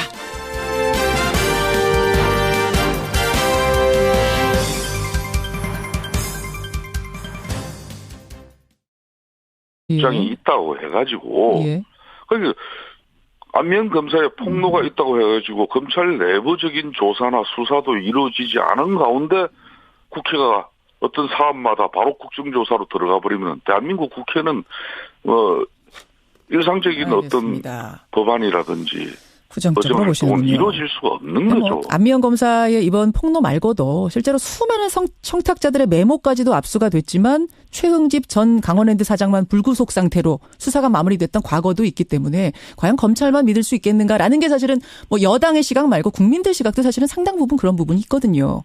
그러니까 안미연 검사는 수사 당시에도 국가인권위원회와 그리고 당청의 진정서가 접수될 정도로 피의자 참고인을 무차별적으로 소환해서 먼지털이식 수사를 한 장본인이에요. 제가 그분을 뭐 그렇게 이렇게 탓하고 뭐 문제를 삼으려고 하는 건 아니지만 먼지털이식으로 그럼 자유한국당을 공격했다 이 말씀이세요? 그러니까 제가 자유한국당을 공격했다고 이야기는 하지 않았죠 지금. 근데 먼지털이식으로 그럼 모든 당을 다 샅샅이 수사했다라면 그거는 국민들한테 뭐 박수를 받을 수 있는. 강원랜드 수사와 관련해가지고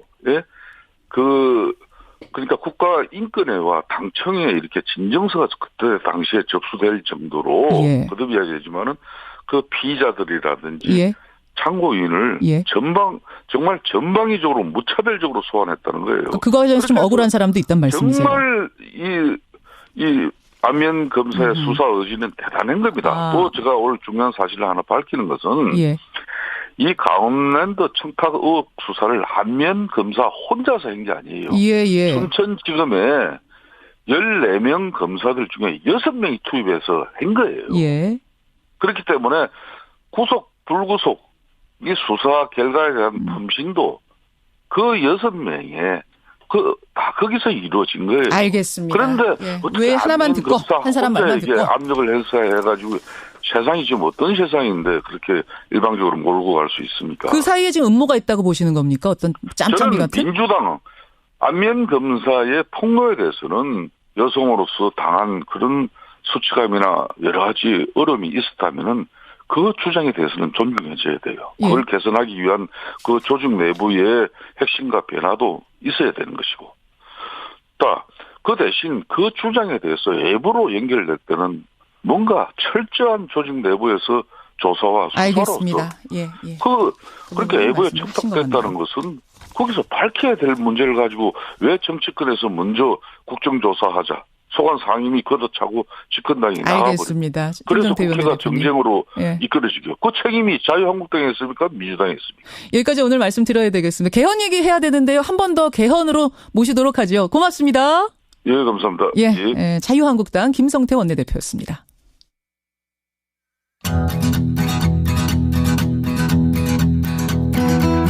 김현정의 뉴스쇼는 청취자 여러분의 참여로 이루어집니다. 트위터, 페이스북, 레인보우 게시판, 그리고 단문 50원, 장문 100원의 유료 문자 샵 1212, 우물정 1212 통해 참여하실 수 있습니다. 김현정의 뉴스쇼, 여러분과 함께 만듭니다. 김성환의 행간 시사평론가 김성환 씨 나오셨습니다. 어서 오십시오. 네, 안녕하세요. 오늘 행간에서는요. 김여정의 깜짝 박람. 요거 행간 좀 읽어주셔야 될 것 같아요. 그러지 않아도 준비를 했는데요. 왜냐하면요. 우상호 의원이 며칠 전에 나왔을 때 김영남 상임위원장이 오면은 김여정이 오기는 어렵다. 이게 상식적으로는 그렇다. 외교적으로. 그분이 또 외교 전문가시잖아요. 근데 그걸 깨면서 지금 온 거거든요. 상당히 이례적인 거예요. 그러니까 연초부터 김여정 그 중앙위 제1부부장이 올지도 모른다는 소문이 돌았어요. 예. 언론계에서도 그렇고 정가에서도 그렇고. 예. 그럴 때마다 대부분의 사람들이 보였던 반응이 있습니다. 에이 설마. 맞아요. 아무리 그래도 그렇지. 아무리 최룡해 정도는 모르겠는데 김여정이. 김여정을 보낼 일은 없을 거야. 지금 우상호 의원 얘기했지만 다 그런 반응을 보였거든요. 아니 그리고 김영남 위원장이 안 오겠다고 했으면 또 모르는데 지금 수반인 김영남이 오기로 했는데 김여정이 또 이건 사실은 외교적으로 생각하기 어렵다는 거예요. 네 맞습니다. 네. 그러니까 김여정이 누구냐. 김정은 지금 위원장의 여동생이잖아요. 그렇죠. 그러니까 2004년 사망한 김영희 씨 사이에서 고영희 씨 사이에서 예. 김정일 국방위원장과 함께 해서 그다음에 김현정의 뉴스 쇼.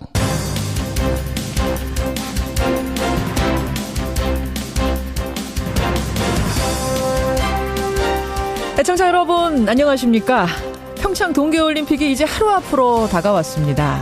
각국의 선수들 이미 선수촌에 입촌했고요. 정상들도 속속 들어오고 있습니다.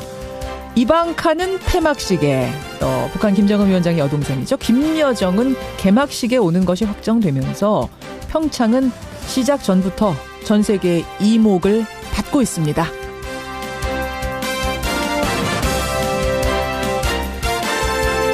대화와 화합의 장은 마련이 됐습니다. 이제 결과를 만들어내는 건 우리 몫이죠.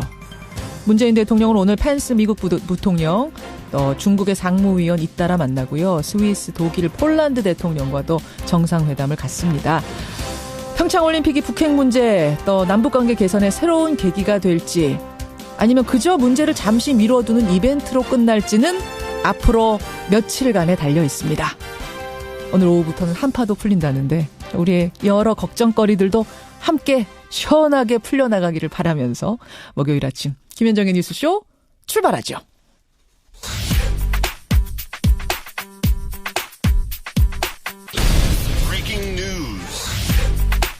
김현정의 뉴스쇼가 주목한 오늘의 포인트 김정훈 기자 나와 있습니다. 어서 오세요 김 기자. 네. 오늘 첫 포인트 뭐부터 볼까요? 열병식의 또 다른 메시지입니다. 우리 개막식 전날 네. 열병식 결국은 열립니다. 네, 북한에서 열리는 행사죠. 북한의 건군 70주년을 기념하기 위한 행사인데 평창을 계기로 한 화해의 제스처와는 다른 메시지를 보여주는 것 아니냐. 이래서 주목이 되고 있습니다. 네. 평양 김일성 광장에 병력을 포함한 5만여 명이 집결을 하고요. 카드 섹션을 펼친다고 하네요. 또 전투기, 전차 등 각종 위협적인 무기들도 시위를 벌일 예정이라고 하고요. 예. 특히 전략 미사일의 등장 여부가 관심이죠. ICBM급 또 SLBM급 미사일이 동원돼서 또다시 핵무력을 과시한다면 평창의 화해 분위기와는 달리 한반도 안팎이 싸늘해질 수도 있습니다.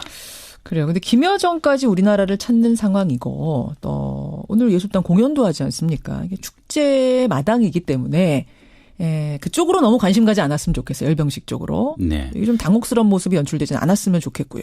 그렇습니다. 올림픽을 계기로 마련되는 화해 분위기가 또 이거 결국 북한의 위장 평화 공세 때문 아니냐 이런 비판도 나올 수 있거든요. 그런데 이를 의식해서인지 북한은 주요 외신들을 열병식 행사에 초청했다가 갑자기 이를 허용하지 않기로 했습니다. 그러니까 대외 과시용 행사가 아니라 자기네들끼리의 내부 행사다. 그렇게 의미를 묶어두려드는 것으로 해석되는 대목이죠. 그래요. 예, 모처럼 조성된 대화 분위기입니다. 찬물 끼얹어지지 않기를 바라면서 지금 북한도 좀 조심하는 것 같고요. 그 부분은. 네. 다음 포인트 가죠. 네, 태극 선수단의 첫 출전입니다. 평창올림픽 개막은 내일인데 네. 경기는 오늘부터라면서요. 네, 일부 경기가 개막전부터 펼쳐지는데요. 우리 선수단의 첫 경기가 바로 컬링입니다. 그 얼음 위에 큰 돌을 미끄러뜨려서 표적 안에 넣는 경기인데요. 맞아요. 그 돌을 스톤이라고 하는데 표적 안에 넣기도 하고 상대팀 스톤을 밀어내기도 하면서 최종 승자를 가리는 경기입니다. 잠시 뒤에요. 오전 9시 강릉 컬링센터에서 열리거든요. 우리나라의 장혜지, 이기정 혼성 2인조가 핀란드 팀과 예선 1차전을 치릅니다. 근데 우리나라가 4년 전 소치 동계올림픽 때 컬링 종목에서 첫 출전했거든요. 당시에 러시아, 미국을 물리치면서 선전을 했어요. 이번에도 좋은 성적을 기대해 볼 수 있을 것 같습니다. 9시라고요? 네. 1시간 반밖에 안 남았네요. 네. 그래, 첫 경기 컬링 기대하시고요. 마지막 포인트 하나만 더 볼까요? 네, 고현정의 리턴입니다. 그러니까요. 어젯밤부터 배우 고현정 씨가 계속 실시간 검색어에 있더라고요. 고현정 씨가 리턴이라는 드라마에서 리턴, 돌아갔기 때문입니다. 무슨 일입니까? 지난달 17일 시작된 SBS 수목 들어봤는데요. 주연 배우인 고현정 씨하고 제작진 사이에 갈등이 있었다고 하네요. 결국 고 씨가 지난 5일 촬영장을 돌연 떠나면서 돌아오지 않았고요. 그 과정에서 폭행설도 제기가 된 상태입니다. 고현정 씨가 PD를 폭행했다 이런 폭행설인 거죠 지금? 네. SBS 측은 배우와 제작진이 더 이상 함께 작업을 진행할 수 없게 된 상황이라고 설명을 했고요. 고현정 씨 소속사는 누구의 잘잘못을 따지기보다는 드라마의 특성상 어떤 한 사람의 문제라면 그 한 사람이 빠진 것이 당연하다. 시청자 여러분께 죄송하다. 이런 입장을 밝혔습니다. 돌아갔네요. 진짜 리턴이 됐네요. 네. 예, 여기까지 오늘의 포인트 김정우 기자 수고하셨습니다. 네. 문 대통령의 개헌 드라이브로 다시 국회 개헌 논의가 불붙는 모양새죠. 국회의 합의만을 김여정 씨를 낳은 거 아니겠습니까? 그렇죠. 그러니까 김정은 위원장의 막내 여동생이다 이렇게 생각하시면 될 것 같아요. 어머니가 사실은 김정남 같은 경우는 성혜림이 네, 맞아요. 어머니였는데 그러니까 어머니가 달라요. 김여정은 어머니가 같아요. 네. 그리고 김정은 위원장이 이제 권력을 승계받고 난 다음에 김여정이 비서 역할까지 사실은 같이 했거든요. 그리고 유일하게 김 위원장한테 쓴소리를 할 수 있는 인물이다 이런 얘기까지도 나왔습니다. 그런 여동생을 남쪽으로 보낸다 하니까 지금 전 세계가 뭐 우리뿐 아니라 깜짝 놀라는 거죠. 그럴 수밖에 없는 상황인 거죠. 그래요. 김여정 부부장입니다. 직함은 부부장의 깜짝 박람 이 뉴스의 행간 이면 들어가 보죠. 첫 번째 행간은 김정은 위원장 빼고 다 온다입니다. 무슨 말씀이세요? 방금 전에 말씀하신 거하고 같은 맥락이에요. 김정은 위원장이 신년사에서 평창 동계올림픽에 대표단을 파견할 의향이 있다 이렇게 밝혔거든요. 네. 그럼 대표단이 오는 거 아니겠습니까? 그렇죠. 그 대표단에 누가 올 것이냐 이게 최대 관심사였는데요. 청와대는 급이 높으면 높을수록 좋다 이런 반응을 보였습니다. 그런데 그 기대에 맞게 헌법상 국가 수반인 김영남 최고인민위원회 상임위원장이 대표단 단장 자격으로 오기로 한 거예요. 그렇죠. 이 정도면은 뭐 의전상 거의 최고 수준에 있는 사람이 오는 거니까 됐다 이렇게 하는데 이것도 모자라서 이번에는 백두혈통인 김정은 위원장 여동생까지 보낸다? 그러면은 김정은 위원장 빼곤 다 온 거 아니겠습니까? 최휘 이 사람은 북한의 체육 분야 총책임지는 인물. 네. 그렇죠. 북한 대표단 면면을 봐도 이번이 거의 최고위급으로 꾸려졌다는 걸 알 수 있는데요. 그러니까 최 위원장은 북한 최고 권력기구인 국무위원회 직속기구 국가체육지도위원회 위원장입니다. 그리고 두 차례나 박람을 한 적이 있어요. 2000년과 2002년. 그리고 리성건 조국평화통일위원회 위원장. 뭐 두말할 설명이 필요 없죠. 남북 고위급 회담 단장을 맡아서 지금까지 이제 남북 대화를 하고 있는 상황이고요. 이쯤 되면 김정은 위원장 빼고 다 온다는 말이 나올 수밖에 없을 것 같습니다. 그렇군요. 두 번째 행간은 뭡니까? 두 번째 행간은 메신저가 곧 메시지다입니다. 김여정이 지금 이제 메신저로 오는 거예요. 그렇죠. 그 메신저가 곧 메시지를 의미한다라고 하는 건데요. 그 메신저가 무슨 메시지를 담아올 것인가 오늘 아침 많은 신문들의 제목이던데 네, 김성환 씨 보기에는 그냥 메신저 그 자체가 메시지다. 그 자체가 메시지입니다. 얼마 전에 아랍에미리트 특사로 임정석 비서실장이 갔었잖아요. 그렇죠. 한마디로 난리가 났죠. 왜 난리가 났습니까? 대통령 비서실장이 갔기 때문에 난리가 난 거예요. 그렇죠. 청와대 수석, 외교부 관리, 국방부 장관, 여당 중진위원까지 다 줄줄이 있는데 왜 하필 대통령 비서실장이 갔느냐. 이거 캐다 보니까 별의별 얘기가 다 나왔던 거잖아요. 그러네요. 바로 메신저가 누구냐가 굉장히 중요하다는 거예요. 그러니까 우리 협상 벌일 때 바로 그 메신저를 누구를 보내느냐에 따라서 갑자기 협상의 급이 달라지는 경우도 많이 있잖아요. 그러면 김여정은 지금 어떤 상징성을 띠고 어떤 메시지를 띠고 온 메신저일까요? 김정은 위원장 입장에서 나 대신에 제일 상징적인 인물로 보낼 수 있는 사람이 누굴까? 나는 못 가지만. 그가 한 말이 곧 내 말이라고 얘기할 수 있을 정도의 사람이 누굴까? 이걸 고민하지 않았겠어요? 그 사람이 바로 여동생이었다. 이런 겁니다. 내가 가는 것 같은 느낌을 줄 수 있는 사람을 일부러 고른 거다. 그렇죠. 만약 그렇지 않으면 일부러 그걸 피하고 싶었으면은 더 그럼 낮은 사람을 보내는 거고. 그러니까 남북관계 개선 의지가 있다. 이런 신호를 보내줬다고 볼 수 있습니다. 마지막 행간 뭡니까? 마지막 세 번째 행간은 제비 한 마리가 봄을 만들진 않는다입니다. 너무 앞서 나가진 말아라 이런 말 같아요? 네, 맞아요.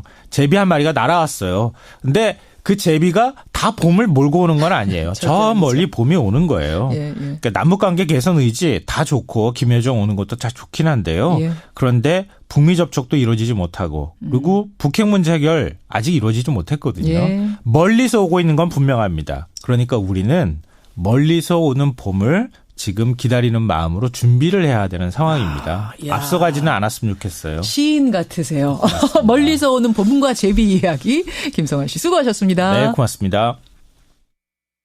그런데 설마 했던 김여정이 정말 어떻게 오게 된 겁니까? 막전 막후가 궁금합니다. 라는 문자 보내주신 분 계시는데요. 오늘 요 얘기는요. 권영철 선임 기자가 2부에서 조금 더 준비하고 있습니다. 국정원 뭐 이런 것 통해서 좀 취재를 했다는데 2부에 함께 하시죠.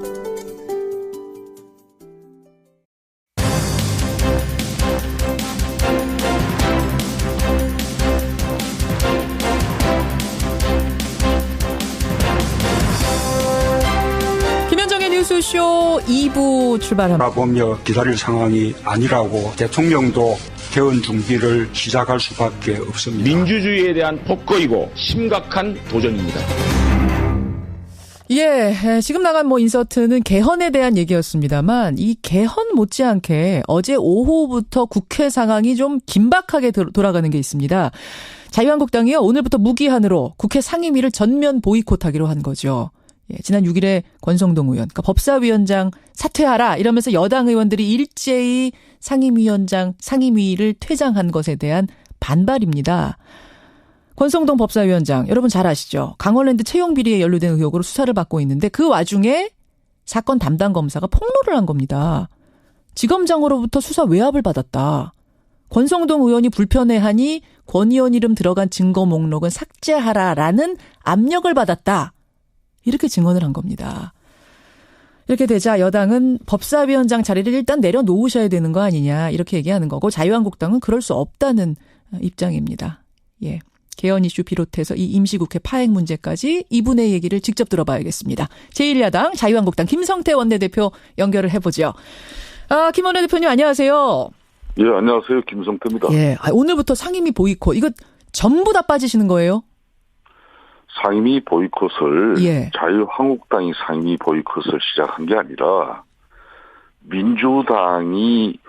집권당 민주당이 그저께 지난 이틀 전에 법사위에서 일방적으로 보이콧한 거예요. 퇴장을 했죠. 예. 국회 법사위에서 법안 이렇게 최종 심사가 이루어지고 국회 본회의로 상정시키지 못하면은 나머지 상임위들은 해봤자 의미가 없는 거예요. 그런데 이 상황을 저희 자유한국당은 정말 위중한 상황으로 볼 수밖에 없는 게 그렇게 민생 처리 법안이 중요하고 또 국민들 생명 안전 재난에 대비하는 법안이 중요하기 때문에 법사위를 하루라도 빨리 가동시켜서 국회 본회의에서 법안 처리를 많이 하자고 주장하면서 저희 자유한국당도 얼마나 거기에 대한 깊은 판단을 했겠습니까? 그렇기 때문에 올해 2018년도는 자유한국당이 새해 백두부터 이번 국회 개회식날은 보통 개회만 하고 국회 의장 인사말만 하고 끝나요. 그렇지만은 자유한국당은 2018년도부터는 법사위가 우선제적으로 개회식 날도 법안을 처리할 수 있게끔 알겠습니다. 그 정도로 했는데 한 60건을 처리하 이렇게 성의를 보이고 있는데 집권당이 이렇게 걷어차고 나가는 경우가 어디 있습니까? 걷어차고 나가는 경우가 어디 있겠느냐. 그럼 지금 권성동 의원한테 법사위원장직 일단 내려놓으십시오라고 요구하는 게 무리하다고 보세요? 그렇습니다. 안미연 검사의 지금 이제 검찰 내부의 문제는 이제 검찰 조직에서 또 충분한 조사와 또 검증을 통해 가지고 진짜 수사에 예압이 있다든지 청탁이 있었다면은 그리고 수사의 업무 방해가 인정되는 부분이 있다면은 당연히 그 대상은 지고화를 막론하고 법적인 또 처벌까지도 받아야 되겠죠. 그런데 아직 안미연 검사의 폭로가 그 한 사람의 아직까지는 주장이에요. 그러니까 이 주장을 가지고 국회에서 소관 상임위의 법적인 위원장을 갖다가 내려놔라. 주장만 가지고 이럴 수 있느냐. 걷어차고 나가버리는 것은 한마디로 집권당 민주당이 이걸 정쟁을 유발시켜버린 겁니다. 정쟁으로 만들어버렸다. 자, 그런데요. 그 결과를 가지고 도대체 권성동 법사위원장이 강원랜드 청탁과 취업 관련해가지고 진짜 청탁한 그 정황이 이루어졌고 그런 문제가 있다 그러면은 당연히 저희들도 협조를 해야죠. 자, 근데 김 원내대표님 지금 이제 권 의원이 억울한 걸 수도 있습니다. 이제 수사를 해보면 알겠죠. 권 의원이 억울한 걸 수도 있고 안 검사가 무리한 주장을 한 걸 수도 있습니다. 그런데 설사 그렇다 치더라도 지금 법사위에는 검찰개혁 관련해서 처리해야 될 법안들이 산적해 있지 않습니까? 의심을 받고 있는 법사위원장, 검사와 어떤 커넥션이 있는 거 아니야, 검찰과. 이런 의심을 받고 있는 법사위원장이 방망이를 쥐고선 이 법안들을 처리한다고 하면 어떤 국민이 신뢰하겠는가? 공정성에 문제가 있는 건 아닌가? 그러니까 이 의혹 부분이 말끔히 해소될 때까지는 일단 내려놓으셔라. 이런 주장인 것 같은데요. 그게 이제 민주당 주장이에요. 그렇죠. 그렇게 되면은 저도 상대인 민주당 우원식 원내대표를 이렇게 공격하고 탓하면 안 됩니다. 저 상대이기 때문에. 그렇지만 작년에 우원식 원내대표는 지난 총선 당시에 상대 후보 그러니까 같이 후보 무마하기 위해서 이렇게 비용을 지출했다는 그런 고발이 이루어졌고 그런 사실 때문에 검찰 수사가 상당한 오랜 기간 유지가 됐지 않습니까?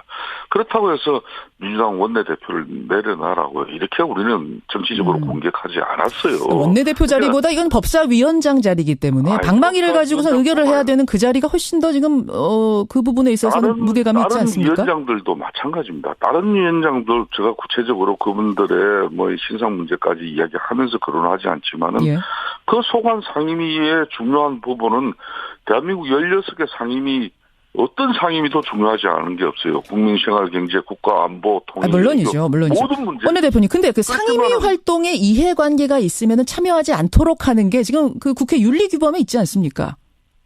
그 윤리규범이라는 것은 가령 기업하는 사람들이 정무위원회에서 금감이나 금융위원이라든지 이런 경제통합정책에 직접 관여하고 어떤 그런 부분은 상임위 배정 단계에서부터 배제되는 게 맞아요. 그럼 법사위는 법조인들이 거의 다 들어가는 겁니다.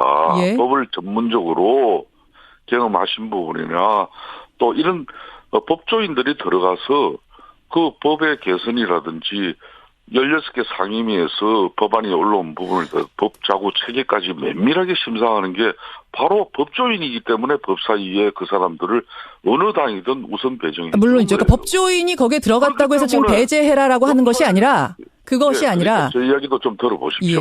그건 민주당의 일방적인 주장인데 검찰 출신이고 법조인이기 때문에 검찰 내부자의 한 사람의 폭로가 있었다고 해가지고 법사위원장 어렵게 선출된 법사위원장이 직을 중단하고 그냥 그 상황이 결정될 때까지 그 조사나 또 수사까지 재판까지 결정날 때까지 하면은 알겠습니다. 아무도 법사위원장을 못 맡죠. 한 사람의 의혹만으로 이거를 내려놓을 정도로 지금 중하지 않다라는 것이 자유한국당의 판단이세요. 저는 그렇게 말한 적은 없고요. 지금 중하다면 내려놓으셔야 되는 건데 지금 중하지 않기 때문에 이 정도면은 갈 수 있다는 거 아닌가요? 그렇게 저 이야기를 정확히 듣고 말씀. 정확하게 말씀 주십시오. 2017년 12월 13일 그 폭로한 안미연 검사가 자신이 작성한 보고서에도 권성동 의원의 혐의를 찾아볼 수 없다고 적시해놨어요. 그렇게 적시해놓고 이제 와서 외압이 있었다는 식으로 이렇게 개변을 늘어놓는 그 저희가 궁금해요. 알겠습니다. 그 폭로가 있으니까 바로 민주당에서는 소관 상임위에서 법사위원장 사퇴하라고 그러고 그리고 문 걷어 차버리고 나가버리고 이게 저희들은 상당한 업무와 또 뭔가 이상한 하여튼 부분이 많아요. 음모도 좀 느끼세요? 음모의 기운 같은 걸 느끼세요? 저는 민주당에 이거는 상당히 그렇게 검찰 내부에서 여성 성희롱이나 성폭행에 의한 문제는 이건 발본색은 해야 돼요. 어떤 경우든 용납해서도 안 됩니다. 물론이죠. 그렇지만은 그런 처절한 애침을 가지고 정치권에서 그 애침을 이용하고 악용해가지고 정쟁을 유발시켜가지고 상대당의 정치적 공격을 삼는 수단으로 만들어져 버리면은 이거는 그 당사자 폭로한 안미연 검사를 저희들은 탓하지 않습니다. 그런 억울한 문제가 있다면 검찰 내부에서 반드시 밝혀내야죠. 다만 그걸 이용해서 이 올림픽 내일이면 올림픽 개최되는데 그 집권당이 이 국회라는 공간에서 정쟁을 만들어요? 그건 알겠습니다. 잘못된 거죠. 그렇게 판단을 해 주셔야죠. 자유한국당의 입장은 그렇다. 그러면 예. 당연히 김성태 원내대표도 강원랜드 채용비리 의혹 철저히 밝혀야 한다는 건 동의하시는 거잖아요. 그렇습니다. 그렇죠. 그러면 네. 검찰 수사는 수사대로 하더라도 특검과 국회 차원의 국정조사도 한번 실시해보자. 이 주장에 대해서는 동의하십니까? 자, 좋아요. 어떤 사안이든. 예. 그럼 저희들 같은 경우도 제천 하계 참사 무려 29명의 무고한 이 목숨이 초동대처나 또 이런 여러 가지 문제로 해가지고 생명을 이렇게 앗아가 버렸어요. 제천 참사. 이런 부분도 국정조사를 통해서 제대로 밝혀내자. 그래도 민주당은 응해주지 않아요. 어느 한 정당의